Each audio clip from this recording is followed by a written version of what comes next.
అందాల ఓరాని గులాబీ నిన్ను చూసి మురిసాడు నెహ్రూ కోటు పెదల సాగు. ఇది మీకు తెలిసిన పక్క నేను పడబోయేది. పర్వదినం భారత బాలల పర్వదినం, పూల గులాబీ బాలల ప్రేమి జవహరు చాచా జన్మదినం, ఈనాడే బాలల శుభోదయం, చాచా నెహ్రూ బాలదినం.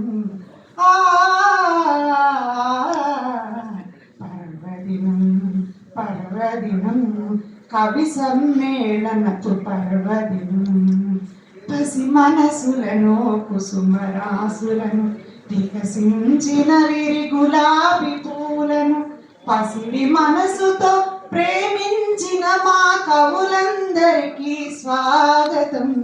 పర్వదినం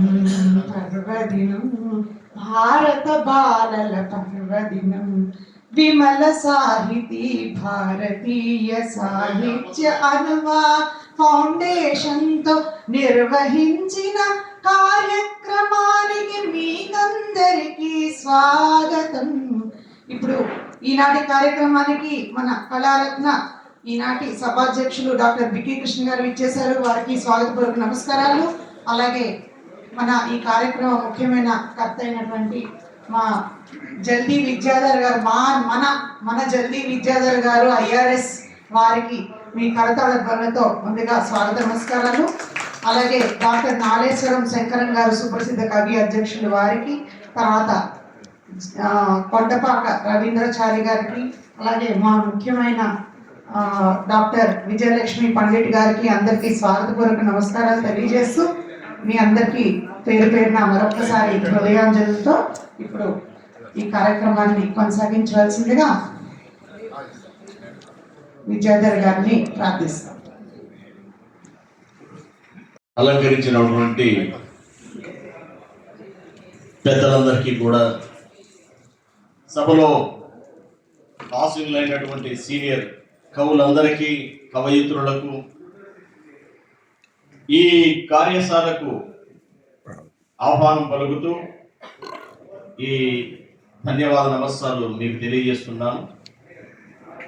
ఈ కార్యక్రమం చేయాలని బికి కృష్ణ గారికి, నాకు చాలా కాలం నుంచి మాకు మనసులో ఉంది.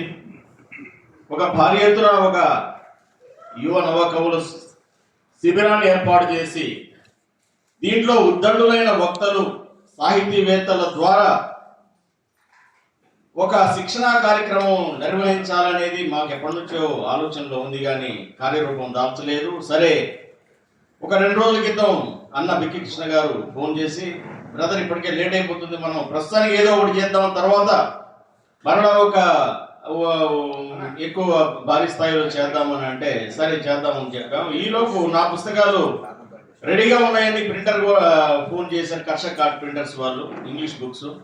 సరే దీంట్లో పెడదామంటే ఇంకెందుకు ఆలస్యం, ఎందుకు దాంట్లో పెట్టేద్దాము, రిలీజ్ కూడా పెట్టేద్దాము అని చెప్పి కృష్ణ గారు కూడా చెప్పారు. సో అందువల్ల ఈ కార్యక్రమాలు 2 క్లబ్ చేయాల్సి వచ్చింది. మాకు ఒరిజినల్గా అయితే మాత్రం ఈ శిక్షణా శిబిరం కార్యశాల మాత్రమే ఉద్దేశం ఉంది. అయితే ఈ కార్యశాల ఉద్దేశం ఏంటంటే, ఇక్కడ మీరు రాసే వాళ్ళందరూ, ఇప్పుడు చదివిన కవిత్వం చదివిన పెద్దలందరూ కూడా వేల కవితలు రాసిన వాళ్ళు చాలా మంది ఉన్నారు. 100 కవితలు అయితే ఉన్నాయి వాళ్ళ దగ్గర. వాళ్ళకి మాకు శిక్షణ అవసరం ఏముంది అనే ఆలోచన రావచ్చు, కానీ అంటే ఒక అధ్యయనంతో మరి ప్రపంచ సాహిత్యాన్ని చదివిన ఇప్పుడు ఈ రోజు వచ్చినటువంటి గొప్ప వక్తలు ఇక్కడ ఉన్నారు.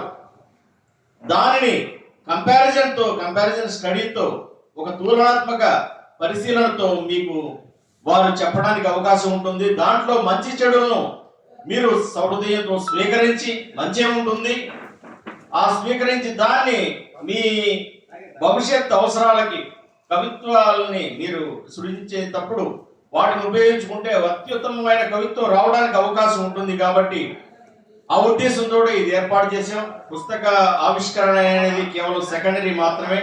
సరే, ఎటు మన ఆర్గనైజేషన్లోనే జరుగుతున్నాం కాబట్టి సమయానికి పుస్తకాలు కూడా రెడీగా ఉన్నాయి కాబట్టి వాటిని ఆవిష్కరణ చేపిద్దామనే ఆలోచనతో చేశాం. అయితే ఇంకా తర్వాత వచ్చే నెల కానీ ఆ తర్వాత టైం చూసుకొని ఇంకొంచెం ఎక్కువ మంది వచ్చేటట్టు చూసుకొని పెద్ద హాల్ తీసుకొని దాంట్లో ఏర్పాటు చేయడానికి ప్రయత్నం చేద్దాం. మరి ఈ కార్యక్రమంలో ఎంతో మంది మరి మీకు అందరికీ తెలిసినటువంటి గొప్ప వక్తలు ఇక్కడ వచ్చి ఉన్నారు. మనకి తెలుగు భాషలో మరి పేరెండిగైనటువంటి సాహితీవేత్తలు, ముఖ్యంగా మన కళారత్న బికే కృష్ణ గారు. ఆయన కవిత్వానికి ఒక డిక్షన్ని ఏర్పాటు చేసినటువంటి వ్యక్తి. తెలుగు భాషలో ఇంతవరకు ఒక పుస్తక రూపంలో డిక్షన్ అనేది లేదు. అంటే కవిత్వం ఏ విధంగా రాయాలి అనేదాన్ని ఒక తులనాత్మక పరిశోధన ద్వారా నిరూపించినటువంటి వ్యక్తి. గుంటూరు శేషేంద్ర శర్మ గారు రాస్తూ మధ్యలో వదిలేసినటువంటి ఈ కార్యక్రమాన్ని ఆయన దిగ్విజయంగా ఆయన మొదటి నుంచి మళ్ళీ పూనుకొని దాన్ని పూర్తి చేశారు. అటువంటి ఏకైక వ్యక్తి మనకి తెలుగు భాషలో బికే కృష్ణ గారు మాత్రమే గర్వంగా చెప్పుకోవచ్చు. మరి ఇటువంటి ఈ పుస్తకాన్ని రాయడానికి ఆయన ఎంతో శ్రమించాడు. దాదాపు నేను అనుకోవడం 3-4 నెలల పాటు 6 నెలల పాటు ఈ అర్ధరాత్రులు కూడా మెలుగుతూ ఉండి అనేక ఫ్రెంచ్ సాహిత్యాన్ని, ఇంగ్లీష్ సాహిత్యాన్ని, అమెరికన్ సాహిత్యాన్ని మా అధ్యయనం చేసి మధించి దాంట్లో నుంచి ఎంతో గొప్ప ఈ మంచి పాయింట్లను తీసుకొని ఈ పుస్తకాన్ని రాయడం జరిగింది. మనకి భారత రాజ్యాంగాన్ని అంబేద్కర్ ఏ విధంగా మరి అనేక రాజ్యాంగాల నుంచి దాదాపు 16 రాజ్యాంగాల నుంచి మంచి విషయాల్ని దాంట్లో క్రోడీకరించారో అదేవిధంగా బిక్కి కృష్ణ గారు కూడా మరి అనేక భాషల నుంచి అనేక సాహిత్యాల నుంచి ఈ మంచి విషయాన్ని క్రోడీకరించి పుస్తకంలో మలార్మే, బోర్డేయర్, తర్వాత టిఎస్ ఎలియట్ ఇటువంటి వాళ్ళందరి ఆలోచనలను దీనిలో పొందుపరిచారు. మరి అటువంటి గొప్ప పుస్తకాన్ని మీరందరూ పొంది ఉండాలి. తర్వాత ఇంకా ముఖ్యంగా మేడం గారు గొప్ప సాహితీవేత్త, 50 సంవత్సరాల నుంచి గత 5 దశాబ్దాల నుంచి సాహిత్యాన్ని తమ ఇంటి పేరుగా మార్చుకున్నటువంటి మేడం విజయలక్ష్మి పండిట్ గారు మరి ఈరోజు ఇక్కడ మన దగ్గర ఒక అతిథిగా, విశిష్ట అతిథిగా రావడం అనేది చాలా చాలా సంతోషమైన పరిణామం. మేడం, మీకు ధన్యవాదాలు. మేడం రాయని ప్రక్రియ అంటూ లేదు. కథలు, కవితలు, గజల్స్, నానీలు అన్ని రకాల ప్రయత్నాలు, అన్ని ప్రయోగాలు చేశారు. వారికి స్వాగతం. తర్వాత మహావక్త, ఆంధ్ర తెలంగాణ రాష్ట్రాల్లో ఆయన మాట్లాడారంటే మీ అందరికీ తెలుసు. ఒక ప్రవాహం, ఒక ఉత్తుంగ ప్రవాహం, గోదావరి ప్రవాహం. ఆ గోదావరి ప్రాంతం నుంచి వచ్చినటువంటి నాలేశ్వరం శంకరం గారికి స్వాగతం సార్. ఆయన ప్రసంగాన్ని మీరు తప్పనిసరిగా వినాలి. ఆయన చెప్పే మాటలను మీరు మనసులో గాయకొనాలని మీ అందరికి విజ్ఞప్తి చేస్తున్నా. ఇక తర్వాత మరో వక్త, మరో సాహితీవేత్త, మనకి ముఖ్యంగా విమల సాహితీ పత్రికకి ప్రధాన సంపాదకులుగా ఉండి ఆ పత్రికను ముందు నడిపిస్తున్నటువంటి ప్రముఖ రచయిత్రి, కవయిత్రి, సమీక్షకులు శ్రీమతి శైలజా మిత్ర గారు కూడా ఇక్కడ ఉన్నారు. మేడం గారు గత 3.5 దశాబ్దాల నుంచి నిరంతరాయంగా సాహిత్యాన్ని సృష్టిస్తున్నారు. కవితలు, కథలు, ఆవిడ ఒక ప్రత్యేకమైన శైలిని ఏర్పాటు చేసుకున్నటువంటి వ్యక్తి. మీరు ఆ పుస్తకాలను మీరు చదివితే మీకు దాంట్లో ఉన్నటువంటి గొప్ప మాధుర్యం మీకు తెలుస్తుంది. అదేవిధంగా పెద్దలందరూ కూడా అనేక మంది ప్రతి వారి పేరు కూడా నాకు మెన్షన్ చేయాలని చాలా ఉత్సాహంగా ఉంది. ముఖ్యంగా మనతో ఉన్నటువంటి ఈ కార్యక్రమాన్ని ముందుకు తీసుకెళ్తున్నటువంటి డాక్టర్ రాధాకృష్ణ గారు, ఆవిడ స్వతహాగా కవయిత్రి, గొప్ప రచయిత్రి, సమీక్షలు కూడా చాలా చక్కగా చేస్తారు. తర్వాత అన్నిటికన్నా ముఖ్యంగా ఒక గొప్ప మ్యాగజైన్ ని సక్సెస్ఫుల్ గా నడుపుతున్నారు. డాక్టర్ పద్మావతి గారు, డాక్టర్ కోగటి ఉషారాణి గారు అన్నిటికన్నా ముఖ్యంగా మరి ఈ రోజు పుస్తకాల్ని ట్రాన్స్లేట్ చేసినటువంటి శ్రీ కొండపాక రవీంద్రాచారి గారు కూడా మన దగ్గరే ఉన్నారు. గొప్ప కవి, అనువాదకులైన. అనువాదం అంటే ఎంత అద్భుతంగా చేస్తారంటే ఏం మాత్రం ఒక్క చిన్న వర్డ్ కూడా మరి పొల్లుపోకుండా దాన్ని యాజ్ ఇట్ ఇస్ గా చేయగలిగినటువంటి సమర్థులైనటువంటి అనువాదకులు. కేవలం ఆయన సొంత భావనలో మాత్రమే చేస్తారు. ఎటువంటి గూగుల్ లేకపోతే ఏ హెల్ప్ అనేది ఎట్టి పరిస్థితుల్లో తీసుకోరు. ఆయనలో ఉన్న ఒరిజినాలిటీ అది. కొండపాక రవీంద్రాచారి గారికి కూడా ధన్యవాదాలు. డాక్టర్ మునగారు రామ్మోహన్ రావు గారు, ప్రసాద్ గారు, డాక్టర్ కోకంటి శాంతిశ్రీ గారు, సుజాత కోకిల్ గారు, బుక్కపట్నం రామాదేవి గారు, షామీర్ జానకీదేవి గారు, ఇంకా వంకాల సోమయ్య గారు, కూకట్లపల్లి పోలయ్య గారు, సంపంగి నరసింహ గారు, అందరికీ కూడా స్వాగతం, సుస్వాగతం. ఇప్పుడే కొత్తగా వచ్చినటువంటి మేడం డాక్టర్ గారు శాంతిశ్రీ గారు కూడా మన దాంట్లో మన గ్రూప్ లో జాయిన్ అయినందుకు ఆహ్వానం పలుకుతూ మరి ఈ కార్యక్రమాన్ని ప్రారంభించవలసిందిగా మన నాయకులు, మన సాహిత్య ఉద్యమానికి తెలుగు భాషలో ఒక ఉద్యమంగా తీసుకున్నటువంటి బిక్కి కృష్ణ గారిని నేను ఆహ్వానిస్తూ ఆయనకి సభను ముందుకు తీసుకెళ్ళమని కోరుతున్నాను. సభాసదులందరికీ వందనాలు. కవి సమ్మేళనమే 4 గంటలు అయింది, 4 గంటలు అవుతుంది. ఇప్పుడు కార్యశాల ప్లస్ పుస్తకావిష్కరణ, దానిపైన మరి ఉపన్యాసాలు. కాబట్టి చాలా మంది మాట్లాడాల్సినటువంటి సందర్భం ఉంది. ఈరోజు ముఖ్యంగా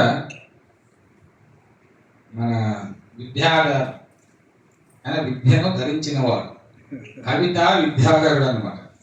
కాబట్టి కవితా విద్యాధరుడు ఈ కార్యక్రమాన్ని ఏర్పాటు చేయమని వెంటనే చేశాడు. కాబట్టి ఆయనకు అందరూ ఒకసారి కరతాళంతో అభినందించారు. ఎందుకంటే అభినందించడం అనేటువంటిది మనిషి సంస్కారం, ముఖ్యంగా కవులకు ఉండాలి. అభినందన అంటేనే కవిత్వం, కవిత్వం అంటేనే అభినందన. ఇది పుట్టినదే కవిత్వం, పుట్టినదే అభినందనతో. వేదాల్లో శ్లోకాలు పుట్టింది కూడా ప్రకృతిని అభినందిస్తూ పుట్టే, రాజులను అభినందిస్తూ ప్రసన్నం చేసుకొని కవులు ఎదిగారు. ఇప్పుడు కూడా ఎదుగుతూ ఉన్నారు. క్యాబినెట్ ర్యాంకులు కూడా కృష్ణదేవరాయ కాలంలో పొందారంటే కృష్ణదేవరాయను అభినందించి. ఇప్పుడు నేను ఈ స్థాయికి వచ్చానంటే నేను అందరిని అభినందించి, ముఖ్యంగా నా పక్కన ఉన్నటువంటి వాళ్ళందరూ నేను అభినందించి పైకి వచ్చాను. కాబట్టి అంటే మీరు తెలుసుకోవాల్సిన విషయం, కవి కమాండర్గా ఎదిగినాడు ఎవడన్నా ప్రపంచంలో ఉన్నాడంటే ఒక బిక్కి కృష్ణ తప్పని. ఇది మన గురించి కూడా మనం చెప్పుకోవాలి.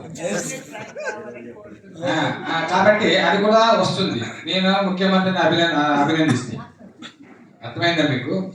కాబట్టి తెలుసుకోవాల్సిన విషయం అంటే కవిత్వం రాయడము, పుస్తకాలు రాయడం ఒకటే కాదు. మనము ఎట్లా పబ్లిసిటీ చేసుకోవాలా, మార్కెట్లో ఎట్లా ఉండాలా, ఎట్లా మంచి మనిషిగా మనం అందరినీ ఆకట్టుకోవాలా, ఎట్లా అభినందించను. నువ్వు అభినందించే లైక్ల కోసం పెడుతున్నా. నేను కూడా లైక్లు కొట్టడం నేర్చుకున్నాను ఈ మధ్య. ఎందుకంటే మనుషులు కావాలంటే లైక్లు కొట్టాను. పోనీ మీరు చూసి కొట్టున్నారు సార్ అంటే నేను చూసి కొట్టాను టైం నాకు లేదు, అది కూడా చెప్తున్నా. కానీ వాళ్ళు బిక్కి కృష్ణ మా కవితను మెచ్చుకున్నారని పని చెప్పుకుంటారు, దాంట్లో తప్పేముంది. కాబట్టి కవిత్వం అంటే ఏమిటి అనేది ఈ పుస్తకం రాశాను. ఈ పుస్తకం రాయడానికి 6 నెలలు అన్నారు సోదరుడు. 6 నెలలు కాదు, 4 ఏళ్ళు పట్టింది. 4 సంవత్సరాలు. రాత్రి 10 కేజీలు తగ్గిపోయాయి. ఇప్పుడు కూడా నీ పర్సనల్ తగ్గిపోయింది ఎందుకన్నా అని చాలా మంది అంటుంటారు. కవుల కోసము, కవిత్వం కోసం, వేదికల కోసము తగ్గిపోయింది అంటున్నాను. కానీ నాకు ఆనందం కలుగుతూ ఉంటుంది, లోపల ఆనందం ఉంది. మనిషి తగ్గినా కూడా బీపీ, షుగర్ అవన్నీ తగ్గిపోతూ ఉంటాయి, కొవ్వు తగ్గుతుంది కదా. కాబట్టి కొవ్వు పట్టిన కవికి కానీ సాహిత్యవేత్తలు కానీ కొవ్వు పట్టకూడదు. మీకు అర్థమైందే? వీరికి కొవ్వు పట్టినటువంటి వాళ్ళంతా ఏం చేస్తారంటే ఇతరులు కించపరుస్తూ ఉంటారు. నేను అభినందిస్తూ ఉంటాను కాబట్టి నా కొవ్వు తగ్గిపోయింది. నా కొవ్వు తగ్గిపోవాలంటే ఏముండాలి? లవ్ ఉండాలి. లవ్ లవ్ ఉండాలి, ప్రేమ ఉండాలి. ప్రేమ ఉన్నప్పుడు శ్రమ కనిపించింది. నాకు కానీ మా సోదరునికి కానీ మేము శ్రమ అనిపించుకో. అయితే ఎందుకంటే అతను ఎవరో పాపం ఒక కవి విజయనగరంలో పుస్తకం ఆవిష్కరణ చేస్తాడన్నా నువ్వు రావాలన్నాడు. రావాలంటే ఇక్కడ బాగా ఆలోచించాడు. రావాలా అన్నాడు కానీ నా స్థాయి ఏమిటి అని నాకు కూడా ఉంటుంది కదా. అంటే మనకు కూడా ఈగోయిజం ఉంటుంది లోపల. కానీ ఎందుకు ఈగోయిజం పడినా ఈగోయిజం లేదు. కానీ అక్కడ నేను అందరిని అదరగొట్టాలంటే నేను ముఖ్య అతిథిగా ఉండాలి కదా. కాబట్టి అది ఉంటే పదం లేకుండా మనసులో అనుకున్నాను. ఇంకా తెలివైనడు కాబట్టి ముఖ్య అతిథిగా పెట్టించాను. ఫ్లైట్ టికెట్ ఏర్పాటు చేసి ఫ్లైట్ లో విమానం ఎక్కుతూ ఉంటే హాయిగా ఉన్నాడు. నాకు భయం వేసింది. మేఘాల మధ్య పోతా ఉంది, పంపదీసి కూలిపోతే నా ఆశయం ఏమో కావాలి. నేను ఎంతో మంది కవుల్ని ఇంకా తీసుకురావాలని లాస్ట్ స్థాయికి వచ్చా. కవులందరినీ ఏమైపోతాం, నా కవులు నాకు వచ్చారు, నమ్మకం లేదు, నా కుటుంబం నాకు రాదు. ఈ కవులు ఇలాంటి ఏమైపోతారు, ఈ దుర్మార్గులంతా పాపం కవులకు అవకాశం లేకుండా చేశారు. ఇంతవరకు నేను కొత్త వాళ్ళని ఎంతో మంది పిలిపించాను. ఆ సమాజంలో ఒక కవి పుట్టుకొస్తే ఒక దుర్మార్గుడు తగ్గిపోతే అని చెప్పాను. ఇన్ని ప్రమాణాలు చేశాను. కొన్ని ప్రమాదకరమైన పరిస్థితుల్లో వచ్చానేమో. కాబట్టి ఇక ముందు జల్దీ విద్యారావు మీద ఎంత ప్రేమ ఉన్నప్పటికీ ఫ్లైట్ మాత్రం ఎక్కువకూడదని నిర్ణయించుకోండి. అంటే ట్రైన్లోనే అయితే కాస్త దూకొచ్చు, నాకు దూకేం లేదు. దూకినా చేస్తాను, దూకున్నా చేస్తాను, అవునా కదా. కాబట్టి అక్కడ వచ్చింది. కాబట్టి ఇక ముందు ఇప్పుడు చెప్తున్న సభలో నేను చాలా ఆలోచిస్తాను. నేను ఈ సమాజానికి చాలా ముఖ్యము. వెళ్ళాను, అదే కదా చెప్పాను. వెళ్ళినప్పుడు భయమే, వచ్చినప్పుడు భయమే. ఇది ఎందుకు చెప్తున్నానంటే అతను ఎంత కవిత్వానికి విలువ ఇస్తున్నాడు అంటే, ఒక అతను అక్కడ సభ జరిగింది. అందరూ కవిత్వంలో అది లేదు, ఇది లేదు, శిల్పం లేదు, అది లేదు, ఇది లేదని ఏదేదో మాట్లాడారు. నేను మాట్లాడాల్సింది అనిపై నాకు బీపీ లేనిది, తెలుసు కదా మీకు. అరే పాపం అతను ఎంతో ఖర్చు పెట్టి అంత సభ ఏర్పాటు చేసి పిలిపించి మమ్మల్ని ఇక్కడి నుంచి పిలిపించింది చేస్తే పెద్ద హాల్ అన్నా ఏముందన్న హాల్ అని మురిసిపోయాడు. పసిపిల్లల మనస్తత్వం కదా. తర్వాత జరిగేది పసిపిల్ల అగ్ని జరుగుతుందని తెలియదు అక్కడ. కాబట్టి అప్పుడు అందరూ మాట్లాడే వరకు తర్వాత మైని తీసుకొని నాకు వచ్చినప్పుడు ఉతికి ఆరేసి అట్లా ఇట్లా కాదు పంటల కేసు పట్టి అసలు ఎవడయ్యా వాడు. ఇప్పుడు పసిపిల్ల నవ్వుతూ ఉంటుంది. పసిపిల్ల నవ్వుతూ ఉన్నప్పుడు ఆ నవ్వుని చూసి మనం ఆనందించాలి. బుక్కగిల్లి ఇట్లా ఇలా నవ్వు అంటే ఎట్లా అంటే నాలాగా అందరికి ఎవరు. అందుకే కవులు వీళ్ళందరినీ నేను ఎందుకు అభినందిస్తాను అంటే, నేను కూడా ఒకప్పుడు పసిపిల్లవాడి మీద తప్పనడుగు వేసిన వాడిని రాస్తూ ఉన్నా. ఈ నారాయణ శంకర్ సార్ కూడా వచ్చారు. వీళ్ళు ఎవరు నాకు అవకాశం ఇవ్వలేదు ఆ రోజు. అందుకే వీళ్ళందరూ కింద కూర్చోబెట్టి ఎప్పుడైనా అధ్యక్షుడే అవకాశం వస్తుంది అని చెప్పాడు ఒక మిత్రుడు. ఆ మిత్రుడిని పిలిపించి మళ్ళీ వీళ్ళందరూ కింద కూర్చోబెట్టి నేను అధ్యక్షంగా చేశాను. అలా సామరట్ అయ్యా. అదే కవి గొప్పతనం. ఆ రోజు నారాయణ శంకర్ సార్ ఏమన్నాడంటే, అవును సార్, ఆ రోజు మేము అవకాశం ఇచ్చింది మీరు కూడా మాలాగా అయ్యేవాళ్ళు. అవకాశం ఇవ్వలేదు కాబట్టి మీరు కసితో కృషి చేసి ఇంటికి వచ్చారు. కాబట్టి అది కూడా కరెక్టే. అందువల్ల కవికి ఎప్పుడు గాయాలు అవుతూ ఉంటారు. గాయాలు అయితేనే గేయాలు పుడతాయి. ఎప్పుడు శైలజ మేడం చెప్తున్నారు, పాపం ఆమె ఎప్పుడు బాగా మంచి కవయిత్రి ఏంటంటే రాతి చీగుళ్ళు అనేంత వరకు ఆమె రాతి రంపాన్ని పెట్టింది సమాజం. అందుకే మనుషుల మీద ఏం చేసింది, రాతి చిగుళ్ళు. అసలు ఇప్పుడు రాళ్ళు చిగురు అంటే మనుషుల మీద అంత కసి పుట్టినప్పుడు ఆమె రాతి చిగుళ్ళు అని మంచి కవిత్వం రాసింది అన్నమాట. ఆమె కసినంతా కూడా కథల్లో చెప్పేసింది. ఆ కథలన్నీ తీసుకొని నేను బ్రహ్మాండ టీవీలో మహాకవయిత్రి మహారచయిత్రి అని అప్పుడు సంతోషపడింది. అంటే ఇక్కడ అర్థమేంటి, సమాజం ఎంతగా మనల్ని మోసం చేస్తే, ఎంత బాధ పెడితే కవిని బాధ పెట్టాలి. నేను అదే అనుకుంటాను. ఇంత బయట అంతా బాగా కవికి డిస్టర్బెన్స్ జరిగారు. డిస్టర్బెన్స్ జరిగినప్పుడు బ్రహ్మాండమైనటువంటి కవిత్వం వస్తుంది. డిస్టర్బెన్స్ మీకు పెళ్ళాము గయ్యాలు అవుతారు. అసలు గయ్యాలు పెళ్ళాము కవికి దొరికితే వాడు మహాకవి అవుతాడు. మహాకవులంతా కూడా గయ్యాలు పెళ్ళాము దొరికినది. అదేవిధంగా వేధించే భర్త భర్తల వల్లనే గొప్ప కవయిత్రులైన వాళ్ళలో నేను ఉదాహరణ నేనే చెప్తాను. నోబెల్ ప్రైజ్ పొందినటువంటి వాళ్ళ ఆడవాళ్ళ కూడా వేధించే భర్తల వల్లనే. కాబట్టి పురుషుడు ఎక్కువ వేధిస్తే అంత గొప్ప కవులు పుట్టుకొస్తారు కవయిత్రులు. మగవాళ్ళు వేధిస్తే ప్రమాణంగా పుట్టుకొస్తారు.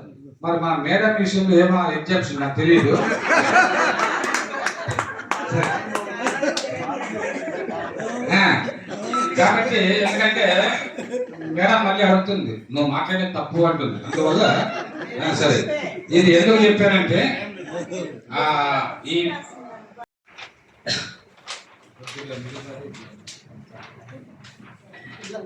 ఒకసారి బోర్డు లేదు కాబట్టి నెక్స్ట్ క్లాసులు ఏర్పాటు చేస్తాము.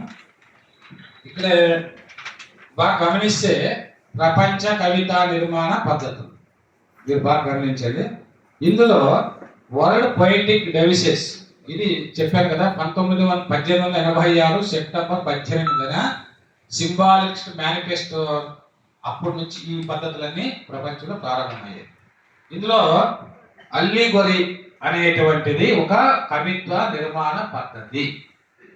అదేవిధంగా అన్ని చెప్తాను ఒకసారి. అల్లిగొరి, తర్వాత మెటానమీ, తర్వాత అపోస్ట్రఫీ, అదేవిధంగా పేరల్లెలిజం, అనపుర, సింబాలిజం, వస్తు సత్సంబంధి, అభివ్యక్తి అంటే ఎక్స్ప్రెషనిజం అంటారు, సిల్లోజిజము, పర్సోనిఫికేషను, ఇమేజినరీ, పారాడాక్స్, ఇలా ఇవి ముఖ్యమైనటువంటి.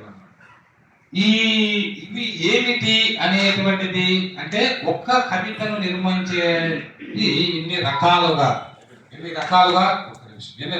నిర్మించవచ్చు అనేటువంటిది. అల్లిగొరి కొద్దిగా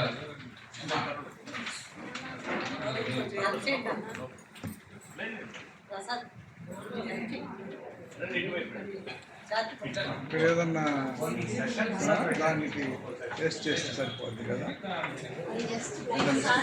జస్ట్ బ్రీఫ్ చేస్తాను నేను. ఇప్పుడు ఇవి ఏమిటంటే మీకు అర్థమైంది కదా, ఇవన్నీ కవితా నిర్మాణ పద్ధతులు అన్నారు. ఇవి మీకు కొత్తగా అనిపిస్తాయి, కొద్దిగా టెర్మినాలజీ. తర్వాత వీటికి అనుబంధంగా కొన్ని టెక్నికల్ వర్డ్స్ ఉన్నాయి. ఆ టెక్నికల్ వర్డ్స్ కూడా తర్వాత చెప్తాను. ఇప్పుడు అల్లిగొరి అంటే ఇక్కడ అల్లిగొరి కవితా పద్ధతి అంటే అబ్స్ట్రాక్ట్ నౌన్స్, అంటే మనకు కనిపించని దృశ్యాలు ఉంటాయి కదా, కనిపించని దృశ్యాలను కవిత్రీకరించే పద్ధతిని అల్లిగొరి అంటారు. అది ఏంటంటే మన ఆలోచనలు, సూత్రాలను వర్ణించడం, కొన్ని క్యారెక్టరిస్టిక్స్. ఆ క్యారెక్టర్ ఉంటుంది అనుకోండి, ఆమె మనసు వెన్నలాగుంది అంటే ఆ వెన్నలాగుంది అనేటువంటిది కనిపిస్తుంది లేదు కదా. కాబట్టి అంటే అబ్స్ట్రాక్ట్ నౌన్ ని కాంక్రీట్ నౌన్ తో పోల్చేటువంటిది అనమాట ఇది. దీనికి సాధారణంగా నీతి సంబంధించినటువంటి పొయమ్స్ రాసేదానికి ఈ పద్ధతిని అనుసరిస్తారు. రెండవది మెటానమీ. మెటానమీ అంటే అత్యంత సమీపంగా ఉన్నటువంటి ఆలోచనలు ప్రతీకాత్మకంగా వర్ణించడం. ఇక్కడ ఇప్పుడు ఒకటి 1970 తర్వాత ఇది మన తెలుగు కవిత్వంలోన ప్రవేశించింది. ఎవరితో అంటే శేషేంద్ర శర్మతో, గొరిల్లా రాశాడు. ఆయన ప్రపంచ కవిత్వం బాగా చదివాడు కాబట్టి కొత్త పద్ధతులు తీసుకొని వచ్చారు. మీరు ఇక్కడ ఇంకొక విషయం గమనించారు, ఎవరైతే విదేశీ కవిత్వుడు గురజాడ అప్పారావు అటువంటి కవిత్వం రాశాడంటే ఆయన, మేము మొన్న వెళ్ళాం, అక్కడ విదేశీ కవిత్వం బాగా చదువుకున్నాడు, ఆయన ఇంగ్లీష్ పుస్తకాలు ఉన్నాయి. అందువల్ల ఇక్కడ శేషేంద్ర శర్మ కూడా ఈయన ఫ్రెంచ్ కవిత్వాన్ని బాగా చదువుకున్నాడు కాబట్టి ఈ యొక్క మెటానమీని తెచ్చాడు. ఇందులో ఒక ప్రతీకాత్మకంగా బాగా కొన్ని మన ఆలోచన ప్రతీకాత్మకంగా చెప్పడం అనేటువంటిది జరిగింది. అది ఎలా అనేది తర్వాత మీకు తెలియజేస్తున్నాను. తర్వాత అపోస్ట్రఫీ. అపోస్ట్రఫీ అంటే కవితను ఒక మెరిపించాలన్నమాట. ఒక్కొక్కసారి ఒక అద్భుతమైనటువంటి ఒక మెరుగులతో ఏమి ఇది అంటే ఇప్పుడు కొత్తగా వచ్చిందంటే మనం దీన్ని ఒక పద్ధతిగా మనం తీసుకొని రాలేదు. ఇప్పుడు అతడు ఆవాత పరంపర వ్యాపారాలను జనాన్విత విచ్చోతని చేరబోయి కనియన్ అంటే విద్యుల్లతా విగ్రహాన్ని అంటాడు. ఒక మెరుపు విద్యుల్లతా విగ్రహం పెద్ద మరి అది మరి అపోస్ట్రఫీకి విద్యుల్లతా విగ్రహం శతపత్రేక్షణ చంచరీక చిపదం చంద్రాస్తి అంటాడు, అలా వర్ణిస్తుంది. కాబట్టి ఇదేంటంటే ఒక మెరుపు తీగలాగా కవిత్వాన్ని నేర్పించడం. తర్వాత పేరల్లెలిజం అంటారు, ఇది ఇంగ్లీష్ లో కూడా రాశాను. దీంట్లో ఏంటంటే పదాలు మళ్ళీ రిపీట్ అవుతూ ఉంటాయి. ఇప్పుడు కొంతమంది ఇంటి ముందు కూడా చదివారు కదా, పదాలు రిపీట్ చేసేది బాలలపై. అట్లా పదాలు రిపీట్ చేసేటువంటి కవిత్వం పేరెళ్ళి ఇక్కడ అంటే I was glad, so very glad అంటారు. అంటే first I was very glad very glad very glad అట్లా వస్తుంది. సో రిపీటేషన్ ఇది జస్ట్ మీకు అర్థమైందని చెప్తున్నాను. కవిత్వంలో పదాలు రిపిటేషన్ చేస్తూ చెప్పేటువంటి కవితా పద్ధతిని మరి పేరెళ్ళి నిజం అంటారు. అక్కడ అనాపుర అంటారు.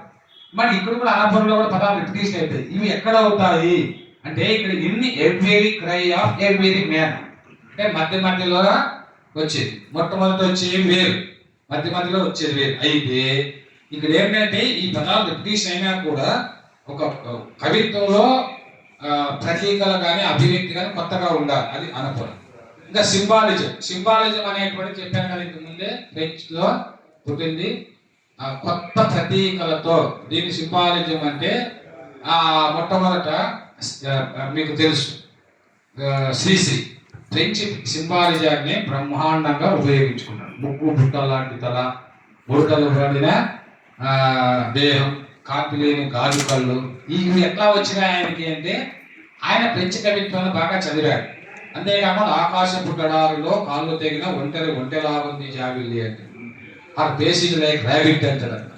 అంటే కొత్తగా అదే మనం అమ్మో కుక్కతోనో కుందేలతోనో ఒంటితోనో పోల్చితే మనం పోల్చే ధైర్యం ఉందా? లేదు.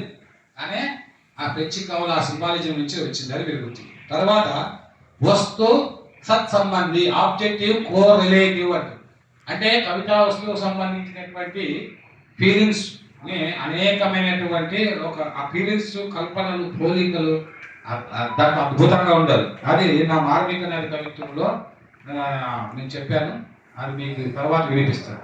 అంటే ఏ విధంగా ఒక వస్తువుని ఎటు తిరిగి అనేక కోణాల్లో ఆలోచించాడు. ఒకే వస్తువు, ఒక చెట్టు ఉందనుకోండి, ఆ చెట్టుని అనేక రకాలుగా ఆలోచించి ఎన్ని ఎక్కువగా వర్ణిస్తే, ఎన్ని కోణాలు ఆవిష్కరిస్తే అది ఆబ్జెక్టివ్ కో రిలేటివ్ పొయిటిక్ మెథడ్ అంటారు. కో రిలేటివ్ మెథడ్, ఇది బాగా గుర్తించండి. అది నేను ఈ మధ్యలో మేడం గారు డాక్టర్ శాంతిశ్రీ గారు ఒక ఆమె కవిత చదివారు. ఆమె అవయవాల గురించి రాసింది. అవయవాలని నాకు ఆశ్చర్యం వేసింది. అంటే మీరు చూడండి, ఒక విషయం చెప్తున్నాను. అంటే నాకు నేను ఎంత గొప్ప కవిత్వం రాసినా, ఎంత రాసినా శరీరంలో ఉండే గురువు గారు కలుపులు వినాక్షరాలు వచ్చారు, స్వాగతం చెప్పండి. ఒక వస్తువుని అనేక కోణాల్లో అంటే ఒకే వస్తువు ఒకటే.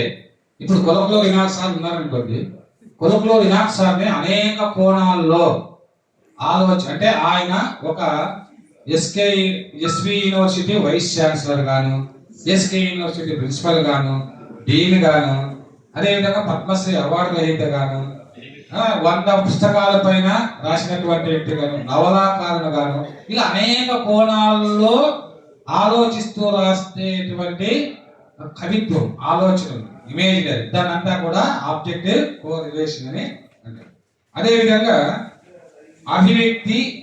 సరే, ఇక్కడ మధ్యలో మేడం గారు చెబుతూ ఉదాహరణ చెప్పారు. ఆ కవిత ఏంటంటే దేహము, టైటిల్స్ మనం మార్చుకోవచ్చు. దేహం గురించి రాస్తూ నాకు ఆశ్చర్యకరమైన కన్నును ఎలా ఉపయోగించాలి, ముక్కు వల్ల ఏమి మౌత్, ఆర్గన్స్, ఇటువంటి విలువైనటువంటి దేహంలో అంటే ఒక దేహాన్ని, ఒక వస్తువుని ఇన్ని కోణాల్లో చూడవచ్చా అని నేను ఆశ్చర్యపోయాను.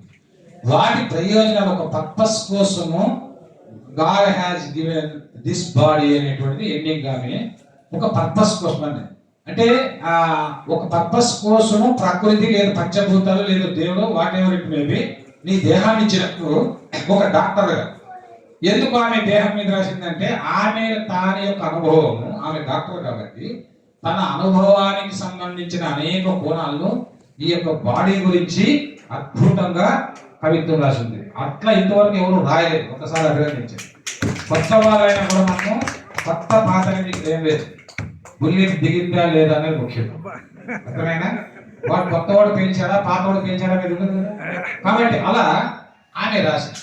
మరి దాన్ని eternal drama of the world అనేటువంటి ఒక ఫిలాసఫర్ అందులో ఏమో your body is your enemy అని చెప్పేసి అన్నాడు. Your body is your enemy అన్నాడు. మరి ఏమన్నది ఏంటి? నీ బాడీని నువ్వు రక్షించుకో, your body is your friend అని. అక్కడ your body is your enemy అన్నప్పుడు నేనేం రాశానంటే, నీ దేహం ఒక శత్రువు, కవిత్వం పూల ఋతువు అని నేను కవిత రాశాను. మన దేహం కూడా శత్రువు, మన మనసు వినదు. ఎందుకంటే ఈ రోజు ఇక్కడ ఉన్నారు, రేపు ఇంకో కవి సమయం పట్టి అక్కడ పరిగెత్తుకొని పోతాం. కారణం ఏంటంటే దేహం వినదు, మనసు రాగేస్తుంది. కవి సమ్మేళనంలో మమ్మల్ని మా కవిత వినిపించారు అంతే.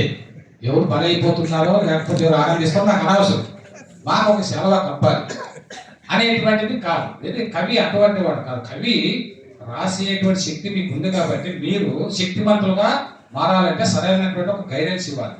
సరే, అందుకే ఈ అభివ్యక్తి నవ్యత అనేటువంటిది శ్రీ శ్రీ మహాప్రస్థానంలో మరి అనేకమైన సింబాల్స్ ఉపయోగించారు. ఇక్కడ సింబాలిజం అనేది ఉంది. అంటే ఇక్కడ ఏంటంటే ఒక ఆర్గ్యుమెంట్ తో స్టార్ట్ అవుతుంది. మీరు కవిత్వం రాస్తారు కదా, ఇంతకుముందు ఒక ఆర్గ్యుమెంట్ తో చేశారు. ఒక ఆర్గ్యుమెంట్ తో పోయం బిగిన్ అయితే దాన్ని సింబాలిజం అని. అదేవిధంగా పర్సోనిఫికేషన్, ప్రకృతి విషయాలకు మనిషి లక్షణాలను ఆపాదించి రాసే కవిత్వాన్ని పర్సోనిఫికేషన్ అంటారు. ఇది ఒక పెద్ద సబ్జెక్ట్.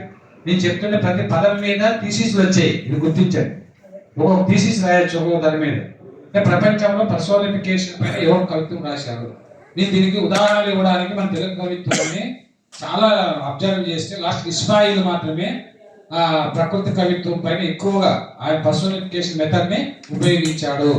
శ్రీ పేరలిజం ఉపయోగించాడు, ఇట్లా రాశారు. తర్వాత ఇమేజినరీ, అసాధారణ పోలికతో రాసి ఇమేజినరీలో కూడా మీరు బాగా గుర్తించాల్సింది ఏంటంటే, ఇక్కడ తెలుగు సాహిత్యంలో ముఖ్యంగా నేను డేర్నెస్ గా స్టేట్మెంట్లో ఎందుకు ఇస్తున్నానంటే, తెలుగు సాహిత్యంలో ఒక కులం వాళ్ళకి ఇంకొక కులం వాళ్ళకి నచ్చకపోతే వాడు ఎంత గొప్ప కవిత్వం రాసినా వాడిని ఏదో విధంగా దెబ్బతీయాలని ఈ స్టేట్మెంట్ ఇస్తుంది. అదే నమ్మి తర్వాత వాళ్ళు దాన్ని కొనసాగిస్తుంటారు. ఇప్పుడు ముఖ్యంగా తిలక్ అమృతం కురిసిన రాత్రి అనేటువంటి గొప్ప కవితా సంపుటి రాశారు. అమృతం కురిసిన రాత్రి గొప్ప కవితా సంపుటి రాస్తే దాన్ని రారా అనే విమర్శకుడు ఘోరంగా విమర్శించాడు. కానీ అమృతం కురిసిన రాత్రి అందరికీ నచ్చింది పోయిట్రీ. అతని ఒక కవి గొప్ప కవిని విమర్శించాలంటే వాడు కూడా గొప్ప కవి అయితే తప్ప వాడు మన భావనలోకి వెళ్ళలేడు. రారా గొప్ప విమర్శకుడు అని అనిపించుకున్నాడు తప్ప నా దృష్టిలో రారా ఒక మార్క్సిస్ట్ లో గొప్ప విమర్శకుడే. కానీ కవిత్వం విషయంలో మాత్రము తిలక్ అని ఏమంటాడు, మన మంత్రలోకపు మణిస్తంభాలు ఇదంతా ఓవర్ ఇమేజినరీ. అసలు కవికి ఓవర్ ఇమేజినరీ లో కూడా ఆయన అద్భుతమైన ప్రతీకలు వాడాడు. కాబట్టి ఇక్కడ ఏంటంటే మో అనేటువంటి వేగుంట మోహన్ ప్రసాద్ ఆయన ఆంగ్ల సాహిత్యాన్ని దేశీయ సాహిత్యం చదివిన వ్యక్తి కాబట్టి ఆయన ఏమంటాడంటే, ఉపమలో రాసేవాడు మామూలు కవి, ఉపమలో రాసేవాడు, రూపకంలో రాసేవాడు మధ్యమ కవి, కన్సిట్ పోయిటరీ రాసేవాడు అత్యుత్తమ కవి అని. ఇక్కడ కన్సిట్ పోయిటరీ అంటే ఏంటి అంటే కొత్త ప్రతీకలతో, కొత్త అభివ్యక్తితో, కొత్త ఇమేజినరీతో కవిత్వం రాసేటువంటి వాడు.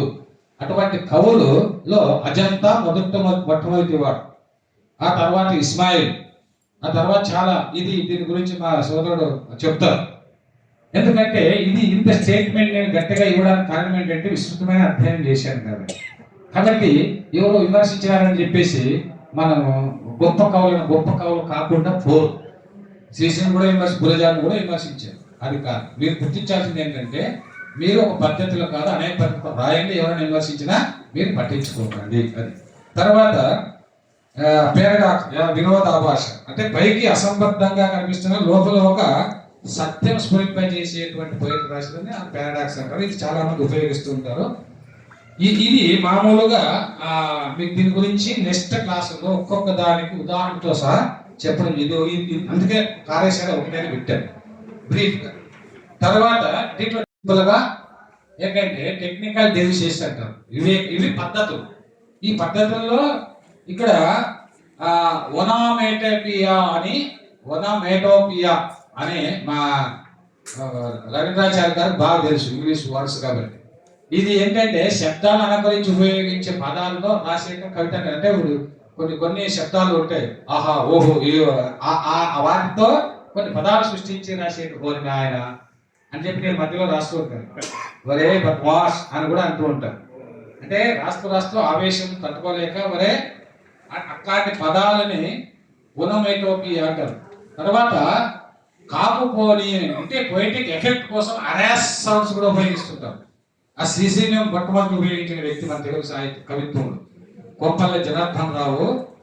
మరి పాపం ఆయన కుక్క చావు తెచ్చాడని చెప్పేసి బాధపడుతూ రాశాడు. అది మీకు తెలుసు. అంటే అంత అరాస్ పదాలు ఎందుకు ఉపయోగించారు? తర్వాత దళిత కవులు కూడా వాళ్ళ బాధ అటువంటిది. వాళ్ళ డిప్రెషన్, సప్రెషన్, డిప్రెషన్ కేటగిరీస్ నుంచి వచ్చే భాష అలాగే కాకపోయిన భాషగానే ఉంటుంది. అందులో తప్పేం లేదు. కాబట్టి విదేశపు విపణి వీధిలో అంగం తాకట్టు పెట్టిన అందం నీదే అని చెప్పేసి మరి ఒక దిగంబర కవి అన్నాడంటే అంత దేశం పట్ల అంత బాధ ఉండదు. తర్వాత ఎక్కుపోని అని చెప్పేసి అంటే అందరికీ అర్థమయ్యే సరళమైన పదాలు, సరళమైన శబ్దాలతో రాసేటువంటి ఆ పద్ధతిలో ఇది ఒక టెక్నికల్ వర్డ్ అన్నమాట. తర్వాత హైపర్బోలేటర్ అంటే ఒక సత్యాన్ని లేక ఒక స్టేట్మెంట్ అతిశయోక్తితో చెప్పాలి. మనము ఊరికే చెప్పడం కాదు, అతిశయోక్తితో ఒక స్టేట్మెంట్ని అతిశయోక్తి విధంగా చెప్తా పోయాడు. ఇది ఇందేనే మనకి. బట్ అక్కడ వాళ్ళు ఆ విధంగా ఒక వర్డ్ని, టెక్నికల్ వర్డ్ని క్రియేట్ చేశారు. తర్వాత సినేడెక్ అంటే ఒకే ఆలోచన కవిత మొత్తంలో కొనసాగించే విధానం సినేడెక్ అంటారు. ఇందులో ఏంటంటే ఒక వస్తువు దాన్ని రెఫర్ కూడా చేస్తారనమాట. ఈ పదాలు మీరు ఎప్పుడైనా నెక్స్ట్ క్లాస్కి వచ్చినా రాసుకొని క్లియర్గా చెప్తాను. అంటే ఇక్కడ ఒక రెఫర్ ఇస్తారు. ఇప్పుడు కారు గురించి కారు అంటే ఆ కారు ఏ వీల్ అనే ఒక పోయెట్ చెప్తాడు. ఈ ఏ వీల్ అంటే ఏమి కారు గురించి చెప్తున్నాడని మనకు అక్కడ అర్థమవుతుంది అన్నమాట. అట్లాగా అదేవిధంగా జార్గాన్ అంటే వస్తువులు. జార్గాన్ అంటే ఏంటంటే ఒక వృత్తిని బట్టి, ఒక ట్రేడ్ని బట్టి, ట్రేడ్ గురించి రాస్తారు. ఆ దానికి సంబంధించినటువంటి పదాలనే మీరు ఉపయోగించాలి టెక్నికల్గా. కాబట్టి ఒక వస్తువును ఆ ట్రేడ్ని బట్టి కవిత్వపు భాష ఉపయోగించాలి అని తెలియజేయరు. అదేవిధంగా 3 ఒక చక్కని అనుభూతి వాతావరణం సృష్టించుకోవడం. కవిత్వం రాస్తే ఒక అది చదివినప్పుడు ఏదో మనకు తెలియనటువంటి మూడ్ మీరు క్రియేట్ చేసుకొని మీరు కూడా ఆ మూడ్లోకి వెళ్ళిపోయి ఇన్వాల్వ్ అయిపోయి ఒక వర్షాన్ని గురించి రాసినప్పుడు ఆ వర్షంలో ఇన్వాల్వ్ అయిపోయి తర్వాత చినుకుల వనంలో మనసు మయూరం అని టైటిల్ వచ్చింది. చినుకుల వనంలో మన మనసు మయూరం అని తర్వాత రాసిన తర్వాత, కానీ మొదటే బాలల దినోత్సవం అన్నప్పుడు మీరు మొదటే టైటిల్స్ పెట్టేస్తారు. బాలల దినోత్సవాన్ని పెట్టిన తర్వాత వచ్చింది ఏంటి? కవిత్వం అంతా రాసిన తర్వాత అంతిమంగా ఇప్పుడు కొత్త వాళ్ళను కూడా ఇప్పుడు కొత్త వాళ్ళు అయినప్పటికీ ఇందులో 2-3 అలా చేశారు. ఒక టైటిల్స్ లాస్ట్ టైటిల్ లాస్ట్ లైన్కి తర్వాత మొదట వచ్చేటువంటి లైన్కి టైటిల్గా వచ్చే విధంగా రాశారు. ఆ విధంగా రాయాలన్నమాట. అంటే ఒక మూడ్లోకి వెళ్ళిపోవాలి కవి. మీరు మూడ్ని క్రియేట్ చేసుకోవాలి ఫస్ట్. అది ఏదో కవి సమ్మేళనం కదా అని చెప్పేసి ఈరోజు రేపు ఉందని ఏదో రాసుకొనేసి అప్పటికప్పుడు ఇంకా కొంతమంది వచ్చి ఇక్కడే రాసేస్తారు. నేను చూస్తున్నాను, గమనిస్తున్నాను, ఏదో రాసేసి నాకే పార్టిసిపేషన్ కావాలి కాబట్టి ఇక్కడికి వచ్చేద్దామని చెప్పేసి ఇక్కడ రాస్తూ ఉన్నారు. అది తప్పు. అది చదువుకునే పర్వాలేదు, వినండి, తప్పేం లేదు. ఇప్పుడు నేను కవిత్వం రాయడానికి ఇప్పటికి నేను చాలా భయపడతాను, మీరు నమ్ముతారు లేదు. ఇన్ని 10 సంపుటాలు వేసినా కూడా కవిత రాయాలంటేనే భయం వేస్తుంది. ఎందుకు అంటే మనము ఒక డిక్షన్కి అలవాటు పడ్డాం. అంటే సంఘంలో బిక్కి కృష్ణ రాశారు అంటే కవిత్వం డిక్షన్ రాసినవాడు ఇలా పిలవంగా రాశాడని చెప్పేసి నన్ను ఎక్కడ ఎగతాళి చేస్తారు అనే భయం ఇప్పటికీ నాకు ఉందంటే కవిత్వాన్ని ఎంత సీరియస్గా తీసుకోవాలనేది మీరు ఆలోచించండి. ఇప్పుడు నాలేశ్వర శంకరం సారు మరి ఎంతో అనుభవం ఉన్నటువంటి లెక్చరర్. లెక్చర్ అయినప్పటికీ ఆయన ఏ సభకు పోవాలన్నా సార్ పుస్తకం రాలేదు సార్ అని నాకు 10 సార్లు ఫోన్ చేస్తాను. అది ఏముంది సార్, మన పుస్తకాలు అవసరమా? అసలు ఈ పుస్తకం లేకుండా నేను రివ్యూ చేయలేదా? కోహినూర్ అద్భుతమైన గ్రంథం అని ఆయన నా గురించి మాట్లాడితే అయిపోయాయి. కానీ పుస్తకం చదవాల్సిన అవసరం ఏముంది?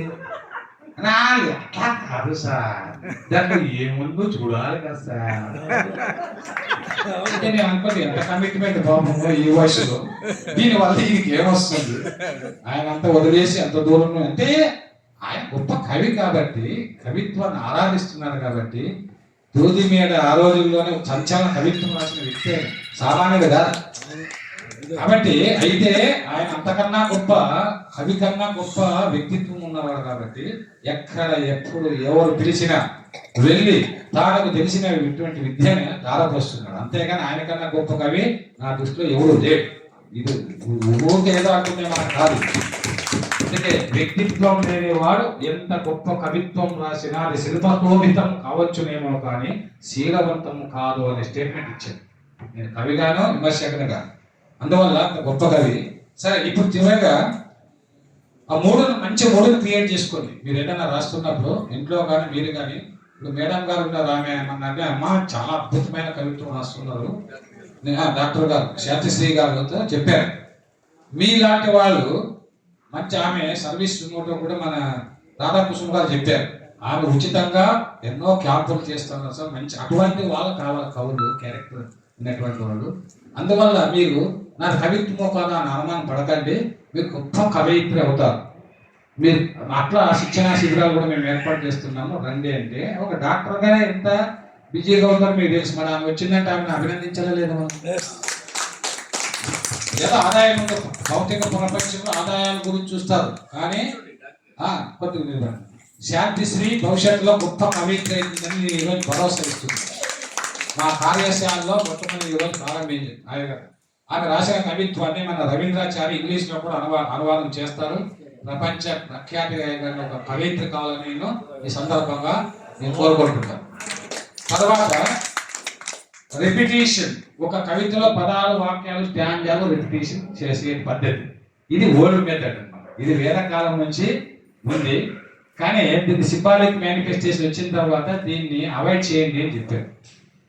కానీ కొంతమంది రాస్తూ ఉంటారు అంటే ఉద్యమకారులు, మరో ప్రపంచం మరో ప్రపంచం మరో ప్రపంచం పిలిచింది, పదండి ముందు పదండి దోసుకు పోదాం పోదాం పైపై అంటే ఆయన అనడంలో దాంట్లో ఒక అర్థం ఉంది.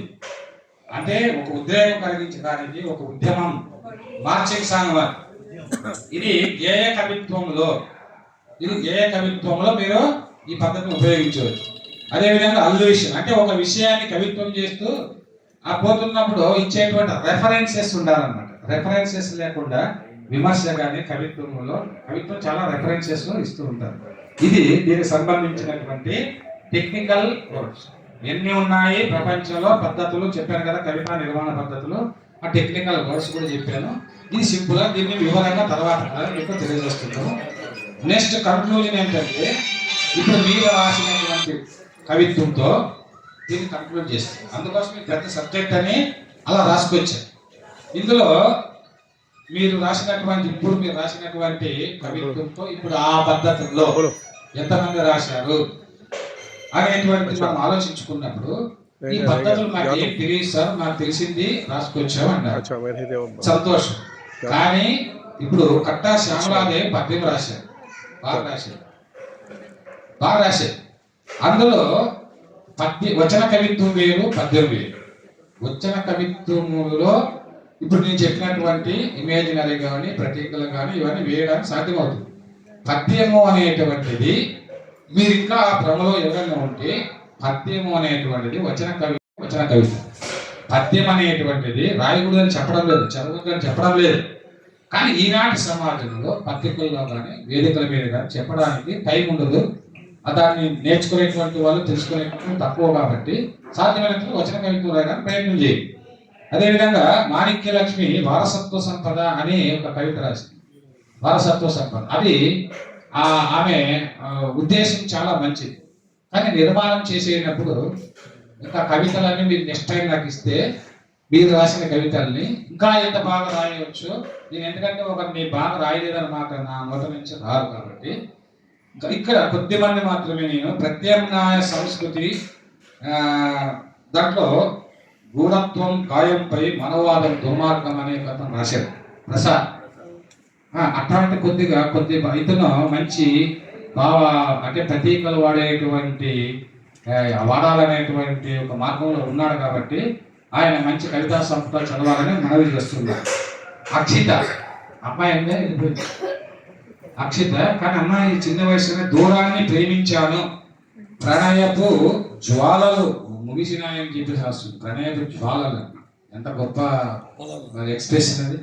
అందువల్ల అమ్మాయి మంచి కనకపు వేదలు, కొత్త ప్రయోగం కనకపు వేదలు, కంట్లో కత్తుల యుద్ధం. చూడండి ఇలా ప్రతీక సింబల్ కంట్లో కత్తుల యుద్ధం అనేటువంటి ఇది ఊహించలేదు మనం. కంట్లో కత్తుల యుద్ధం జరగడం. సో అమ్మాయి లేదు కాబట్టి ఉంటే ఇంకా బాగా, అంటే మీరు కూడా ఇలాంటి పదాలు ఉపయోగించండి. తర్వాత కొద్దిమంది మనిషి మారాలి, కల్మషం లేని అమ్మ ప్రేమ, ఇలాంటి టైటిల్స్ పెట్టడంలో ఇంకొకరు రాశారు నిత్య ఉత్తుంగ తరంగామై ఎగిసినని. ఇట్లాంటి సంస్కృత పదాలు, ఈ సంస్కృత పదాలు రాయకండి. ఎందుకు అంటే ఒక విషయం చెప్తే ఇక్కడ చాలా విలువైన విషయం చెప్తున్నాను. అమ్మా కూర్చోమ్మా, కూర్చో, ఆ మధ్యలో లేచుకుంటు. ఇది చాలా విలువైన విషయం అన్నాక లేస్తున్నాను.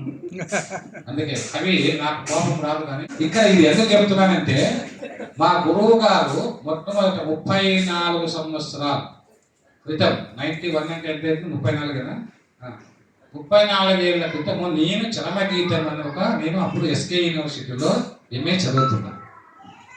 అప్పుడు ముందు మా కొలకులో ఆయన అప్పుడు ప్రొఫెసర్ కదా అక్కడ కొలకులో గారితో ముందు మాట రాయించాలని తీసుకుపోయి ఇచ్చి చదివి రాశారు. చాలా అభినందించి రాస్తూ ఒక సలహా ఇచ్చారు. ఆయన అప్పుడు రాస్తూ ఆవేశం ఏం రాసినట్టు అరుణ కిరణ విస్ఫారిత లలిత లత విలసిత సమాజ నీరజ హాస భాష వికాసం కోసం అని రాశారు. ఇంత ఈ పదాలు సంస్కృత పదాలు వాడుకోండి ఆయన అని చెప్పారు. బాగా రాసావు నువ్వు కవిత్వం అంతా, అందరికి అర్థమయ్యే విధంగా ఇంత రాయకూడదంటే దాన్ని బ్రాకెట్లో పెట్టి వదులుకోలేక. చూడండి ఎంత పిచ్చి. ఇప్పటికే ఆ చరణ గీతంలో ఉండేది, బ్రాకెట్లో పెట్టి ఇది సంబంధం లేదు. సో అప్పుడు నాకు తెలియదు అరుణ కిరణ విస్ఫారిత ఎవరికి అర్థమైంది, నువ్వు రాస్తున్నది విప్లవ కవిత్వం కాబట్టి అరుణ కిరణ విస్ఫారిత లలిత లత వికసిత సమాజ నీరజ హాస భాష వికాసం కోసం. ఇది బాగుంది కానీ సామాన్యునికి అర్థం కాదు కదా, ఎవరి కోసం ఉద్దేశించి రాసేవో వాళ్ళకి అర్థం కాదు కదా.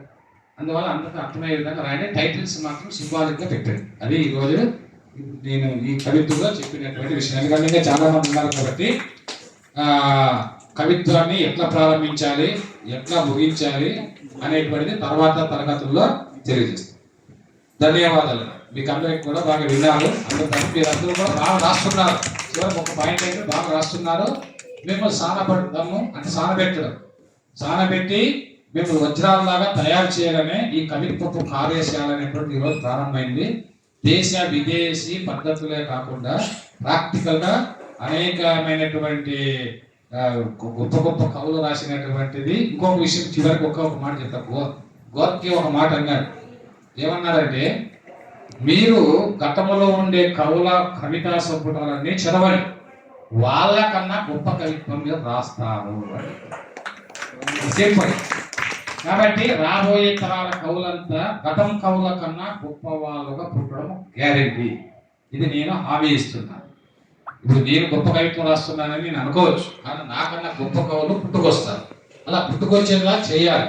అందుకు మా విద్యార్థులు, నేను మా గురువు గారి ఆశీస్సులతో మీరు మా సోదరుడు మీ యొక్క సహకారంతో చేయాలనేది మా సంకల్పం. మా సంకల్పము మేమే గొప్పవాళ్ళు కావాలన్నట్టు కాదు. కాబట్టి ఈ పుస్తకాలు ఆవిష్కరణ సభ అయినప్పటికీ విద్యార్థులు అంటే నా సోదరుడు అన్నా నా పుస్తకాలు లాస్ట్లో పెట్టుకున్నాను ఫస్ట్ శిక్షణ ఇవ్వు అన్నాడంటే కవి కన్నా సహృదయుడు గొప్పని నేను అంటానంటే విద్యార్థులు నా గొప్పలు కాదండి, నాకు గొప్పలు కాదని చెప్పి సమయం తెలియజేస్తూ ఇప్పుడు నెక్స్ట్ కార్యక్రమాన్ని కొనసాగిద్దాం. అనర్గళ ప్రసంగంతో కవితా నిర్మాణ పద్ధతుల గురించి ప్రపంచవ్యాప్తంగా ఎలా ఉన్నాయనేది ఎంతో చక్కగా, మరి ఈరోజు చిల్డ్రన్స్ డే కాబట్టి చిన్నపిల్లలకి వివరించినట్లు, స్కూల్ పిల్లలకి వివరించినట్టు అంత చక్కగా వివరించినటువంటి బికి కృష్ణ గారికి మనందరం కూడా కరతాళ ధ్వనులతో ధన్యవాదాలు చెప్తామండి. ఆ తరువాత మరో ప్రఖ్యాత వక్త, కవి, రచయిత డాక్టర్ నాగేశ్వరం శంకరం గారు ఆధునిక వచన కవిత్వం, వస్తు వైవిధ్యం అనే అంశం మీద ఆయన ప్రసంగం ఇవ్వాల్సిందిగా కోరుచున్నాం.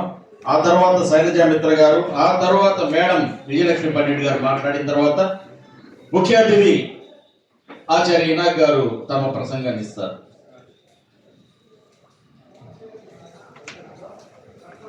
పూజ్యులు ఇనాక్ గారు, అలాగే కృష్ణ విద్యాధర్ గారు, ఆత్మీయ గారు, విజయలక్ష్మి పండిత్ గారు, శైలజ గారు, కవిమిత్రుల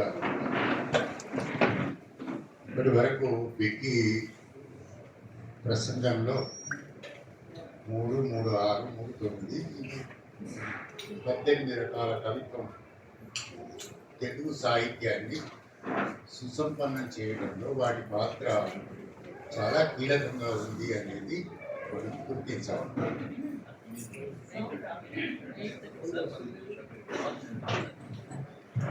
చెప్పిన వాటిని ఈనాడు బ్రిటిష్ వాళ్ళు వచ్చి విశ్వవిద్యాలయాలు పెట్టి ఆంగ్ల భాషా వ్యాప్తి తర్వాత ఈనాటికి ఈ 18 రకాల వైవిధ్య కవిత్వం తెలుగు సాహిత్యంలో ఇప్పుడు వస్తుంది. ప్రకృతి కవిత్వం మనకు భావకవిత్వం నుంచే వస్తూ ఉంది, అధ్యయ కవిత్వము వస్తూ ఉంది, దిగంబర కవిత్వము వస్తూ ఉంది. అంటే వస్తునవ్యత అనే నాకు అంశం ఇచ్చారు కనుక ఈ విషయానికి కవికి మొట్టమొదట ఉండాల్సింది నేను మనసులో అనుకునేది ఏంటంటే కవిని కడతీర్చేది కవిత్వం ఒక్కటే. అది ఒక్కటే నేను అనుకుంటాను. ఈ లోకంలో కవిని ఏది కడతీర్చదు.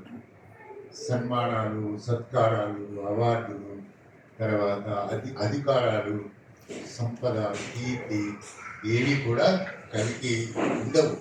అది మొట్టమొదట కవితా పాఠశాలలో నేర్చుకోవాల్సిన అంశము ప్రప్రథమైనది. కవిని కడతీర్చేది కవిత్వం ఒక్కటే తప్ప ఈ లోకంలో మరొకటి ఇది వరకు సాగుతున్న కవిత్వంలో నవ్యత ఎప్పటికప్పుడు కొనసాగుతూ ఉంది. మనం భారతీయ సాహిత్యంలోనూ ప్రపంచ సాహిత్యంలోనూ మనం ఏమీ వెనుకబడి లేము.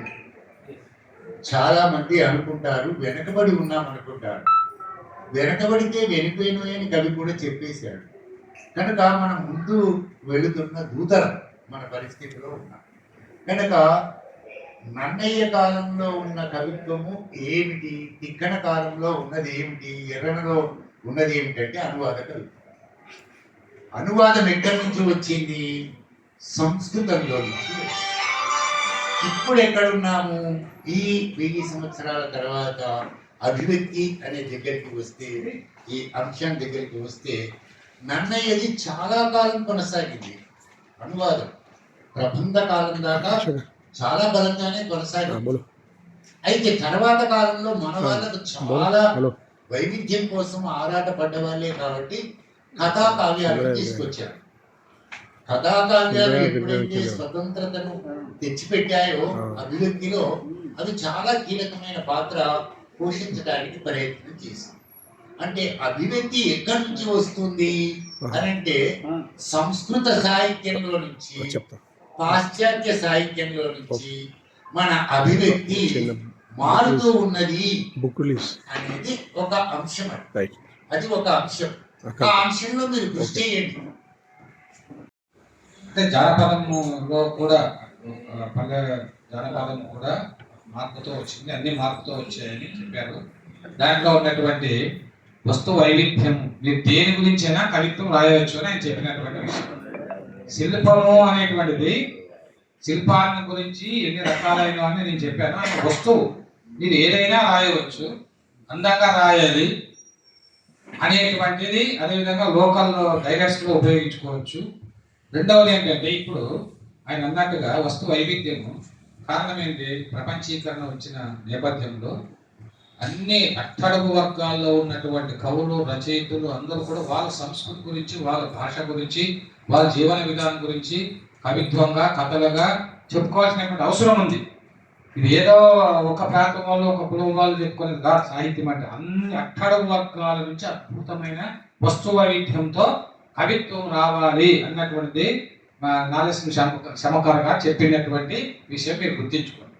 మీ యొక్క అనుభవాల్ని అద్భుతంగా కవిత్వీకరించడానికి ప్రయత్నము చేయాలి అని చెప్పేసి మనం చేస్తూ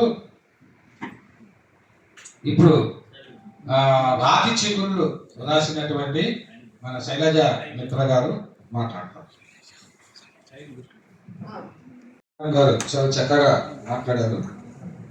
అయితే ఒక విషయం ఏంటంటే కొద్దిమంది సహజంగా కాదు ఎవరు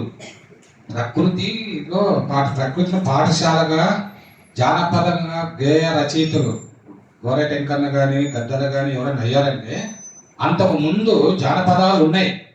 వాళ్ళని అనుసరించి వీళ్ళు బాగా డెవలప్ చేసుకుంటారు. అంటే ప్రకృతి పాఠశాలలో నేర్చుకున్నటువంటి గొప్ప కళాకారులు వాళ్ళు. కాబట్టి ఎవరికైనా సరే ఒక గైడెన్స్ అంటే అంతకు ముందు ఒగ్గు కథల ద్వారా కానీ జానపదులే మెయిన్. జానపదులు వాళ్ళ ద్వారానే అసలు సంగీతం పుట్టింది కానీ సాహిత్యం పుట్టింది కానీ జానపదులు గిరిజనులు దళితుల కుటుంబాల వాళ్ళ జీవన విధానం నుంచి ఆ తర్వాత క్లాసికల్గా చేసుకున్నారు తప్ప మాస్ నుంచే కవిత్వం కానీ కథలు కానీ ఒగ్గు కథలు కానీ ఇవన్నీ పుట్టాయి. ముందే జానపదాల గురించి చెప్పారు. కాబట్టి ఏ గైడెన్స్ లేకుండా పుట్టుకతో ఎవరు కవులు కాలేదు. ఇది మీరు గమనించాలి. ఎందుకంటే మేడం గారు ఆమె అభిప్రాయం ఆమెదే, ఆమె చెప్పింది వేరే. కానీ నేను చెప్పేది ఏంటంటే ఒక గైడెన్స్ లేకుండా ప్రోత్సాహం లేకుండా ఇప్పుడు అవార్డులు రివార్డులు ఇవన్నీ ఎందుకు ఇస్తున్నాము అంటే వాళ్ళకు ఉత్సాహం పెంచడానికి. ఇప్పుడు మాకు చాక్లెట్ ఇచ్చేవారు కాజావాలని తెలుగు పండితుడు కవిత్వం రాయండి చాక్లెట్ ఇచ్చేవారు. ఎవరైనా 2-3 వాక్యాలు రాసుకొస్తే మాకు చాక్లెట్ ఇచ్చేవారు. ఆ చాక్లెట్ బిక్కీ కృష్ణని ఈ దశాబ్దపు మహాకవిగా మార్చిందని తెలియజేస్తుంది. ప్రోత్సాహం రోజు ఇది తీసేయని ఆయన ఇట్లా ఉండాలని ఆయన రాసింది తెలుసా? మీరు చరమగీతం చేస్తాను చదువుతా. అంటే సమాజంలో అట్టడుగు వర్గం నుంచి వచ్చినటువంటి కవులు ఎప్పుడు కూడా గొప్ప కవులు అవుతారు, బిక్కీ కృష్ణ అవుతాడు అని చెప్పి సార్ గురువు ఆశీర్వదించారు. అంటే మా కులకులు శ్రీనాథ్ సార్ ఇట్లా ప్రోత్సహించారు కాబట్టి మేము అంటే మన బాధ్యత పెంచినట్టు. ఇప్పుడు అవార్డు ఉన్న మీకు అంతా శాలవాలు కప్పుతుంటాం, అవార్డు ఇస్తున్నాం. అవార్డు ఇవ్వడం అనేది ఏంటంటే కవి గౌరవించడం అంతే. అవార్డు పెట్టుకుంటే వస్తాయి, పెట్టుకుంటా రావు అనేది సబ్జెక్ట్ కాదు. తీసుకొని అది ఆ మాయలో పడద్దని ఆమె చెప్తుంది. కాబట్టి మీరేంటంటే ఇప్పుడు కూడా ఒక అన్ని విధాలుగా కవిత్వము రాయడానికి ప్రయత్నం చేయండి. ఏది తప్పు కాదు అని మీకు తెలియజేస్తూ ఇప్పుడు నెక్స్ట్ పుస్తక మాట తర్వాత ఇంకొక పెద్ద ప్రశ్న రావచ్చు. నేను ఒక ప్రతిపాదన పెట్టినాను. ఏంటంటే జానపదులు పౌరాణికాలే రాశారు కదా, ఇతిహాసాలే రాశారు కదా, వీళ్ళని కాపీ కొట్టారు కదా అని మీకు ఇంటిపోయినట్టు అనిపిస్తుంది. ఇప్పుడు జానపదులు వస్తు వైవిధ్యము ఎక్కువగా ఉంది అని నేను ప్రతిపాదించాను. మిగతా వాళ్ళ మన స్వతంత్రత మన జాతిలోనే ఉంది అని అనిచేసింది. అయితే పురాణాలు ఇతిహాసాలు కావ్యాలు వాళ్ళు లిఖిత సాహిత్యాన్ని కాపీ కొట్టారు కదా అని మీకు అనిపించవచ్చు. అట్లా అనుకోకండి. ఎందుకంటే ఆ కథ తీసుకొని వాళ్ళు స్వతంత్రంగా రాసుకున్నారు. వాళ్ళ వస్తువు వేరు, అదే రాముడు, అదే సీత, అదే లక్ష్మణదేవరన్నకు, కానీ అన్ని భిన్నమైన కథలు. ఆ వైవిధ్యం వాళ్ళలో ఉంది అని. చాలా వైవిధ్యం, వస్తు వైవిధ్యము జానపదంలో ఉంది అనే ఒక సత్యాన్ని ఆయన తెలియజేశారు. అద్భుతము. తర్వాత ఇప్పుడు చాలా సేపు అయింది కాబట్టి మధ్యలో ఆమె శాంతిశ్రీ ఒక గేయం పాడుతుంది.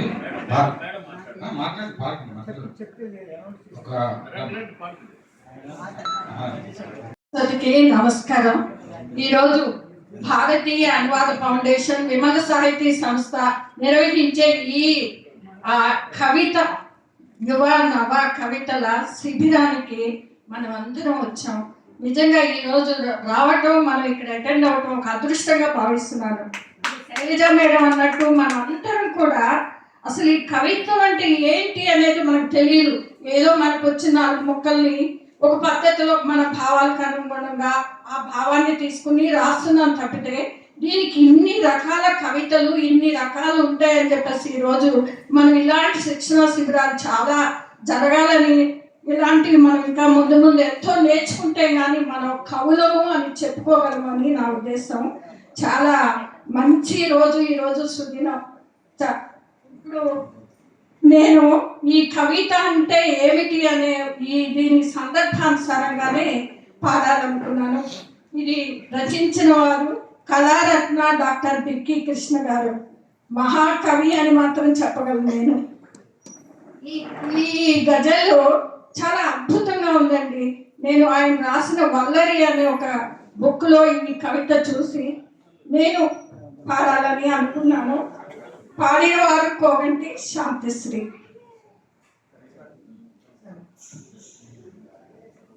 రససిద్ధుడైన కవి కళ్ళలో మెరిసిన కాంతి కదా కవితంటే. రససిద్ధుడైన కవి కళ్ళలో మెరిసిన కాంతి కదా కవితంటే. ఆ బుద్ధుని గుండెలో విరిసిన శాంతి కదా కవితంటే. ఆ బుద్ధుని గుండెలో విరిసిన శాంతి కదా కవితంటే. కలలు అలలు ఎగిసిపడే ఎదనది నురగల ఆవిరులలో భావాల హరివిల్లులో కలసిన భ్రాంతి కదా కవితంటే. భావాల హరివిల్లులో కలిసిన భ్రాంతి కదా కవితంటే. శబ్ద సాగరాన మునిగి అర్థపు ముత్యాలు వెదుకుచు. శబ్ద సాగరాన మునిగి అర్థపు ముత్యాలు వెదుకుచు. హఠాత్తుగా హంసలా ఎగసిన క్రాంతి కదా కవితంటే. రససిద్ధుడైన కవి కళ్ళలో మెరిసిన కాంతి కదా కవితంటే. గాలి ఎదలో పాటలాగా పూల నదిలో తేటిలాగా తిరుగుతూ. గాలి ఎదలో పాటలాగా పూల నదిలో తేటిలాగా తిరుగుతూ. అనుభూతుల వేటలో అలసిన అనుభూతుల వేటలో అలసిన విశ్రాంతి కదా కవితంటే. అబ్బా ఇక్కడ ఈ పదం ఎంత అద్భుతంగా ఉందంటే, పాటను మనం విని మైమర్చిపోతుంటే, ఒక మంచి పదాలు భావయుక్తమైన పాటని విని ఆ అనుభూతి పొంది మైమర్చిపోతాం. ఆ మైమరిచిన దాన్నే మనం ఇక్కడ కవి గారు విశ్రాంతి కదా కవితంటే అన్నారు. ఎంత అద్భుతంగా చెప్పారంటే చాలా బాగుందండి. గుల్మొహర్ తోట పైన గాలి గజల్ల వాన తడిసిన. గుల్మొహర్ తోట పైన గాలి గజల్ల వాన తడిసిన. గులాబీ బుగ్గలపై మురిసిన. గులాబీ బుగ్గలపై మురిసిన ధ్వాంతి కదా కవితంటే. అబ్బా ఇక్కడ కూడా నాకు ఈ ధ్వాంతి అంటే ఏంటి అని నేను చూస్తే అర్థం చేసుకుంటే, ఒక మసక చీకటి అట. జనరల్గా మన గాలిబు గజల్స్ మనకు అసలు అక్కడి నుంచే వచ్చాయనుకోండి గజల్స్ తెలుగులోకి. అంటే వాళ్ళని చూసి మనం కూడా ఎందుకు నేర్చుకోకూడదు గజల్స్ అని కూడా రాయకూడదని కవులంతలు రాశారు. అలాంటి గజళ్ళలో విషాద ఛాయలు ఉంటాయి గాలిబు గజళ్ళలో. ఎప్పుడు ఆ విషాద ఛాయని ఇక్కడ గాలి గజల్లవాన తడిసిన. గులాబీ బుగ్గలపై మురిసిన ధ్వాంతి కదా కవితంటే. అంటే ఆ తడిసిన గులాబీ బుగ్గలపై విరిసిన విషాద ఛాయని ధ్వాంతి కథ కవిత అంటే అని ఎంత చక్కగా వివరించారు. ఎంత లోతుగా ఉందంటే ఈ గజలు నాకు చాలా సంతోషం అనిపించింది. ఇంద్రియాల మధుమాసం ఇంద్రజాల కవిదేహంలో, ఇంద్రియాల మధుమాసం ఇంద్రజాల కవిదేహంలో, పులకింతల ఋతువై కురిసిన, పులకింతల ఋతువై కురిసిన పూవంతి కదా కవితంటే, పులకింతల ఋతువై కురిసిన పూవంతి కదా కవితంటే. సుకవిత ఉంటే రాజ్యమేలా, సుకవిత ఉంటే రాజ్యమేలా, సౌందర్యపు బోధ్యమేలా. కృష్ణ కృష్ణ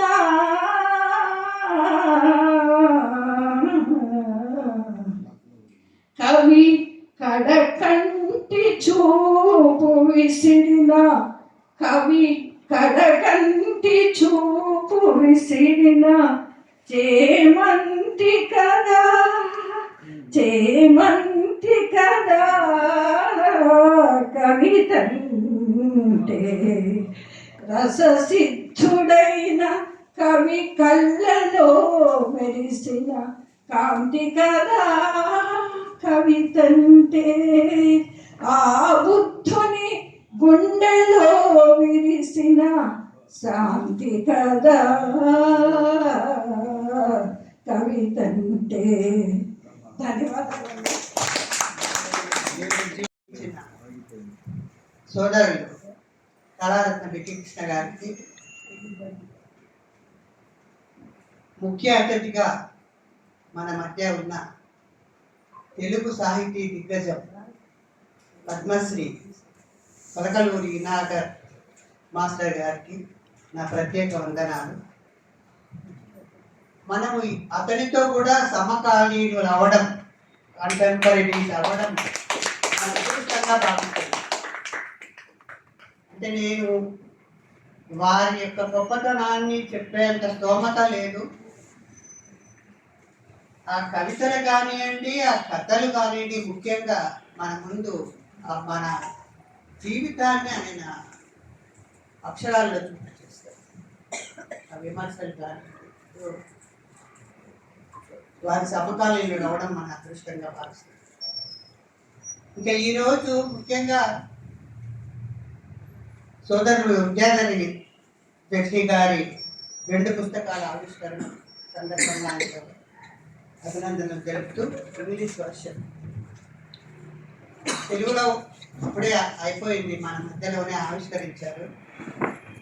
అది ఇంగ్లీష్ వర్షన్ రావడం అనేది కొంచెం ప్రజల్లోకి వెళ్తుంది, ఇంటర్నేషనల్గా వెళ్ళే అవకాశం ఇస్తారు. ఎందుకంటే మీరు పెద్ద రైటర్, సీనియర్ రైటర్గా మీరు కానీ నాగేశ్వర శంకర్ గారు మేము కొద్దిగా ఏంటంటే దాన్ని కొంత వర్క్ చేసుకొని వస్తాం. మీరు ఎలాగో మీరు మాట్లాడేది మీరు మాట్లాడతారో తప్పకుండా మీతో కలిసి మీరు కూడా ఒకటి మీ ఆర్గనైజేషన్ తరఫున నేనేంటంటే ఈ కవితా నిర్మాణ కార్యశాల, కవిత్వం కార్యశాల ఒకటి మీ ఆర్గనైజేషన్ ద్వారా మీ సొంత డబ్బులతో చేయాలని చెప్పేసి మనం చేస్తూ ఒకసారి కాల్చుకోవటానికి మాట్లాడిన దాని శిక్ష అని అనుకోవద్దండి. కాబట్టి ఆమె చేయగలని ఇప్పటికి ఎంతో చేస్తా ఉంది. గజల్స్ కోసం చాలా చేసింది, ఈ కవిత్వం కోసం కూడా చేయాలని చెప్పి కోరుకుంటూ ఇప్పుడు ఒకే ఒక కవిత మేడం చెప్పింది కాబట్టి నేను కూడా చెప్పాలి. ఆమె కవిత రాస్తే పువ్వులు వికసించినట్టు ఉండాలి, మనసు గువ్వ నింగిలో చుట్టొచ్చినట్టు ఉండాలి, కవిత కాకి గూడల్లినట్టు వాక్యాలు పేర్చితే కవిత కాదు, గిజిగాడు అందంగా గూడల్లినట్టు ఉండాలి, ముందుగా స్పందించకుండా కవిత రాయబోకు. ఇది కూడా ట్రైనింగే, ఇది గజల్ అయినప్పటికీ ట్రైనింగ్. ముందుగా స్పందించకుండా కవిత రాయబోకు. అక్షరాలు అదరాలపై ముద్దెట్టినట్టు ఉండాలి. రాసుకోండి, ఇది గొప్పగా కొత్త పిల్లి కూతురల్లే ప్రతీకలు తలతలలాడితే, ప్రతీకలు ఎలా ఉండాలి? ఇంతకుముందు మేడం గారు చెప్పినట్టు కొత్తగా ఉండాలి. కొత్త పెళ్లి కూతురల్ని ప్రతీకలు తలతలలాడితే భావనలు మధురసం చిప్పిల్లినట్టు ఉండాలి. కవిత నిర్మాణంలో అనుకరణ చోర విద్యే కదా సార్. ఆలోచించండి సార్, సీరియస్. కవిత నిర్మాణంలో అనుకరణ చోర విద్యే కదా. కవితలో నీదైన ముద్ర అచ్చొత్తినట్టు ఉండాలి. వస్తువు ఏదైనా అభివ్యక్తి స్వాతి ముత్యం వల్లే మెరుస్తూ నీ ఊహలు రసలోకం వికసించినట్టు ఉండాలి. పసిపిల్ల పెదవిపై, ఇది భక్తాండ చివరిగా, పసిపిల్ల పెదవిపై మెరిసే నవ్వు కదా కవిత కృష్ణ. పసిపిల్ల పెదవిపై మెరిసే నవ్వు కదా కవిత కృష్ణ. బుగ్గ పైన సొట్టలా కవిత ముద్దొచ్చినట్టు ఉండాలి. ఇది గజల్లో చెప్పడు కాబట్టి కవిత ఇలా ఉండాలని చెప్పాను. ఇప్పుడు అయిపోయింది పుస్తకావిష్కరణ. ఎందుకంటే గజల్ కవులు వేదిక మీద ఉన్నటువంటి పెద్దలందరికీ కూడా నా యొక్క నమస్తే తెలియజేస్తున్నాను సార్. ఎందుకంటే కవులందరూ ఎప్పుడో ఉదయం వచ్చారు, వచ్చి కార్యక్రమానికి హాజరయ్యారు. అక్కడి నుంచి ఇక్కడ కవిత్వం డిక్షన్ అనగానే బిక్కీ సార్ మంచి కావ్యం మంచి విషయాలు మాకు చెప్తారనే ఉద్దేశంతో వాళ్ళకి అలసిపోయినా సొలసిపోయినా ఇంత దూరం వచ్చి ఇక్కడ ఉన్నారంటే దానికి కారణం బిక్కీ కృష్ణ గారు. వారి గురించి 4 మాటలు, కవిత్వం డిక్షన్ అంటే ఏంటి అనేది నేను అక్కడ వాళ్ళకి చెప్పాను. వాళ్ళు కూడా దానికి ఇష్టపడి ఇంత దూరం వచ్చిన ప్రజలు ఎప్పుడో వచ్చారు. ఇప్పుడు చీకటి పడిపోతుంది, ఇంకా వారిలో కూడా సహనం నశిస్తుంది. కాబట్టి నాకు తెలిసిన 4 మాటలు నేను చెప్పేస్తే ఆ తర్వాత బుక్ రిలీజ్ చేసుకున్నప్పుడు ఎవరు లేకపోయినా పర్వాలేదు. కవిత్వ డిక్షన్ రచయిత నేను అందుకనే రాసుకొని వచ్చాను. డాక్టర్ బిక్కీ కృష్ణ గారు బుక్ రిలీజ్ చేద్దాం సార్, మీకు తొందరవద్దు, మీ వాళ్ళందరూ ఉన్నారుగా. ఇది సమగ్ర కవిత్వ నిర్మాణ పరిశోధన గ్రంథం. ఇందులో అనేక విషయాల్ని లోతుగా చర్చించడం జరిగింది. మనకు తెలియని ఎన్నో విషయాలు ఇందులో ఉన్నాయి. అయితే ప్రతి ఒక్కరు కూడా ఈ కవిత్వ డిక్షన్ అనేది మనకు అందలేదు, మనకు అందజేస్తారు సారు. అది చదవడం అనేది చాలా ముఖ్యం. కాబట్టి మీకు ఇచ్చారు, కానీ రాసింది సార్ కదా.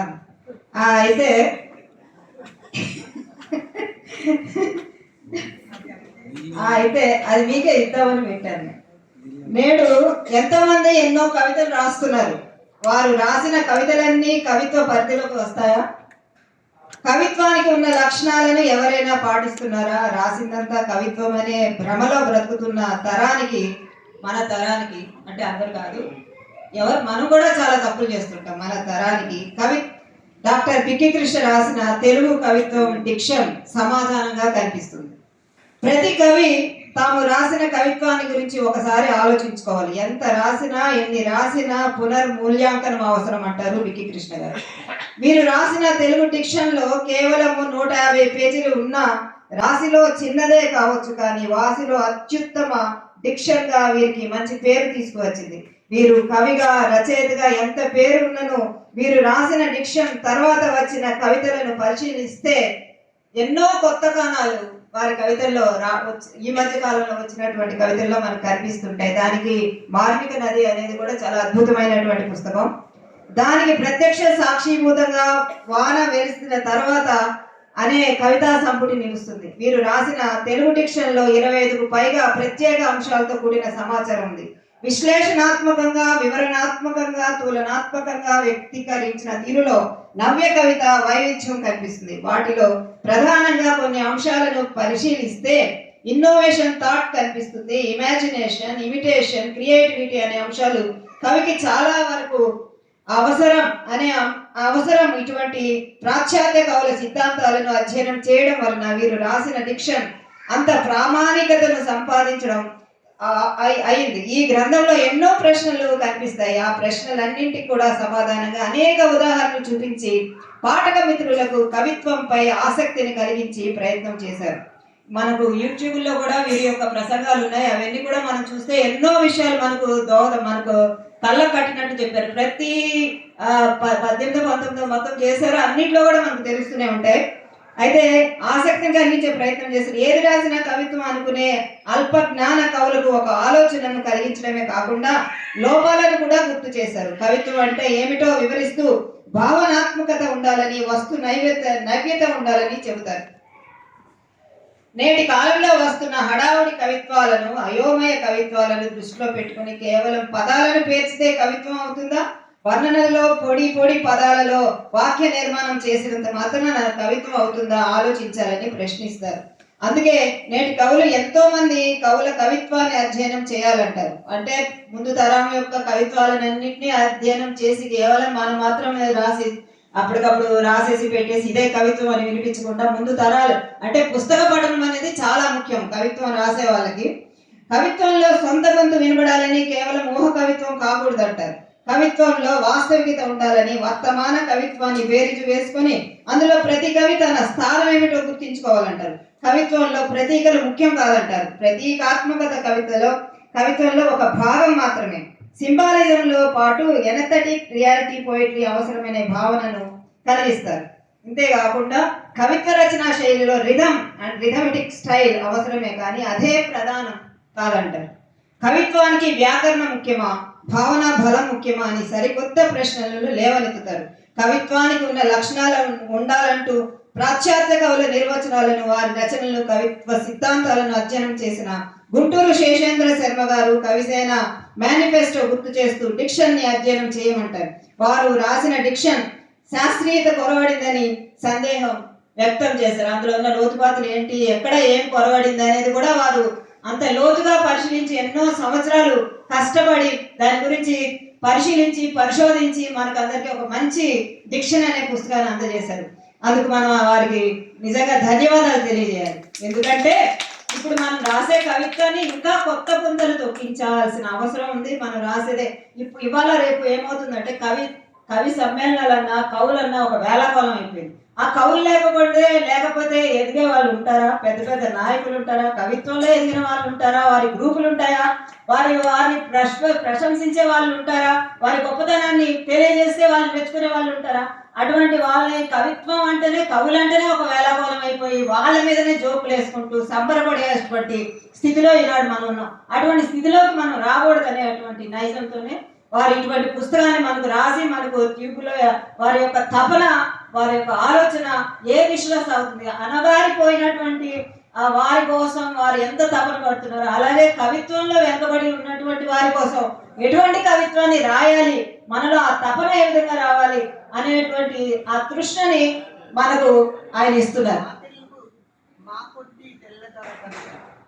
అధ్యయనం వారు రాసిన కలం పట్టిన ప్రతి కవి రాసిన కవితను పునరాలోచించుకొని స్పృహలో ఒకసారి చదివే ప్రయత్నం చేయాలి. మనమందరం ఒకసారి రాసేసేసి దాన్ని వెంటనే ప్రజెంట్ చేయడం కాదు, దాన్ని మళ్ళీ ఒకసారి మనం కూర్చొని మనం చాలా ఆలోచన మనం దాని మీద పెట్టాలి. ఏం రాసాం, మనం మంచి రాసామా, చెడు రాసామా, పదాలు బాగున్నాయా, పదబంధాలు బాగున్నాయా, వ్యక్తీకరణ బాగుందా, నవ్యత ఉందా, ఏముంది అనేది మనం ఒకసారి ఆలోచించుకుంటే మనకే అది మనకు దోహదపడుతుంది, మన మనసులోకి వస్తుంది. కేవలం రాసేసాం పెట్టేసాం ఇక్కడ వారి పొగడ్త కోసమో వీరి పొగడ్త కోసమో వీరి కోసమో వారి కోసమో అని మనం రాయడం కాదు. మనం ఏమి రాస్తున్నాం అనేది ఒక స్థితి అనేది మనకు తెలియాలి. తర్వాత కవిత్వం అంటే సరళమైన పదాలు కాదు, సరసమైన వాక్యాలు కాదు, వాస్తవికతను వినూత్న భావన బలంతో, అలంకారిక వస్తు నైపుణ్యంతో, పటిష్ట పదబంధంలో వస్తు నిర్మాణతను శైలి ఉంటేనే కవిత్వం అవుతుందని మనం గ్రహించగలగాలి. కట్టమంచి కవిత్వం గారి విచారం లాంటి ఆధునిక కవిత్వ విచారం, శేషేంద్ర గారి కవిసేన మేనిఫెస్టో లాంటి ఆధునిక మేనిఫెస్టో ఒకటి రావాల్సి ఉంది. అటువంటి గ్రంథాలు వస్తేనే ఆధునికం. వారు రాసినంత ప్రాచీన ఇంతకు ముందు రాశారు, కానీ దానికంటే కూడా ఆధునికమైనటువంటి కవిత్వం అనేది ఇప్పుడు సృష్టిస్తున్నటువంటి మన కృష్ణవికి వారి వలనే అది సాధ్యమవుతుంది.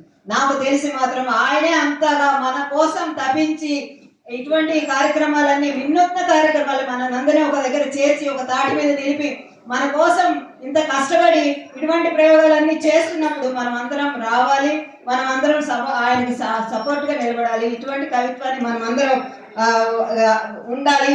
రచనలు కళారత్న సామ్రాట్ సభా సామ్రాట్ బిక్కి కృష్ణ గారి వలనే వారు మాత్రమే పూనుకోవాలని మరెన్నో రచనలు రావాలని నేనైతే మనసారా ఆశిస్తున్నాను. మన కవుల మీద మాత్రం ఎవ్వరు ఎటువంటి జోకులు వేసినా లేకపోతే బాధ పెట్టే మాటలన్నా కవి సమ్మేళనాలు అంటేనే ఒక చిన్న చూపు ఉంది. ఎందుకంటే నేను కవి సమ్మేళనం నిర్వహిస్తాను కాబట్టి ఆ మాట నాకు ఎక్కడ ఉన్నా ఏ జోక్ తగినా నాకు తగ్గుతుంది. నా వెనకాల ఇంతమంది బలగా ఉన్నారు, వీళ్ళందరూ కవులు. వాళ్ళని ఎవరైనా చిన్న చూపు చూస్తే నేను మాత్రం సైతం మన కవులు లేదా ఎవరున్నారండి? మనమందరం ఒకే కులం, ఒకే మతం, ఒకే జాతి, విభిన్నంగా ఉన్నా మనమందరం సపోర్ట్ చేసి ఇటువంటి బిక్కి కృష్ణ లాంటి వారిని మనం పెద్దల్ని మనం గౌరవించాలని, వారికి అండదండగా మనం అందరం ఉండాలని ఆశిస్తూ నాకు ఈ అవకాశం ఇచ్చినందుకు అందరికీ ధన్యవాదాలు తెలియజేస్తాను. Vidyadhar sir. Page number 8 of Kohinoor.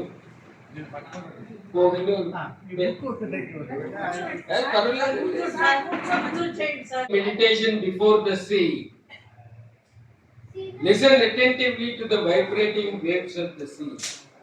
Watch with fully opened eyes the feelings reflected over the sea. The feelings reflected over the sea. This is the word. ఇది సి అంటే ఎవరో కాదు, సారే లాస్ట్ తెలిసింది. రాస్తారు రాసినంత సేపు తెలియలేదు. Fold hands properly and politely stand before the sea. Never interrupt the flow of speech by the sea. Sea doesn't speak, but sea speaks. Not this sea, other sea also speaks. You have to listen. You must have heart to listen. Enjoy the sense of touch of pleasant waves.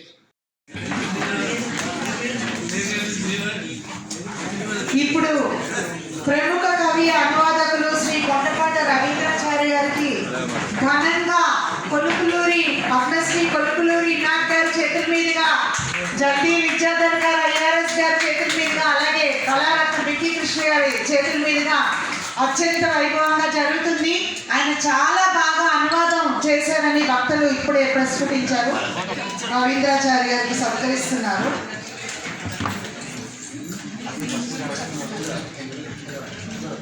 Shri Kolukuluri Enoch గారిని జల్దీ విద్యాధర్ గారి చేతి మీదుగా చాలా అత్యద్భుతంగా సన్మానిస్తున్నారు.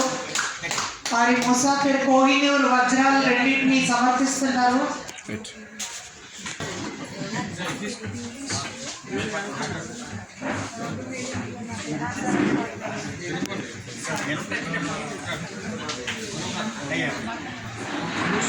ఇప్పుడు ప్రముఖ రచయిత్రి కవిత్రి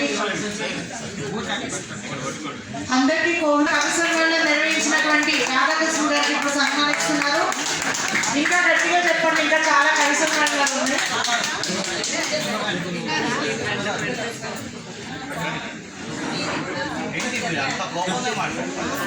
కోపం కాదు సార్, అదొక కవిత్వం సార్. ఇక్కడ ఎవరు కోపాలు విచక్షణులు తెలంగాణ రచయితల సంఘానికి డాక్టర్ నాలేశ్వరం సత్కరం గారు.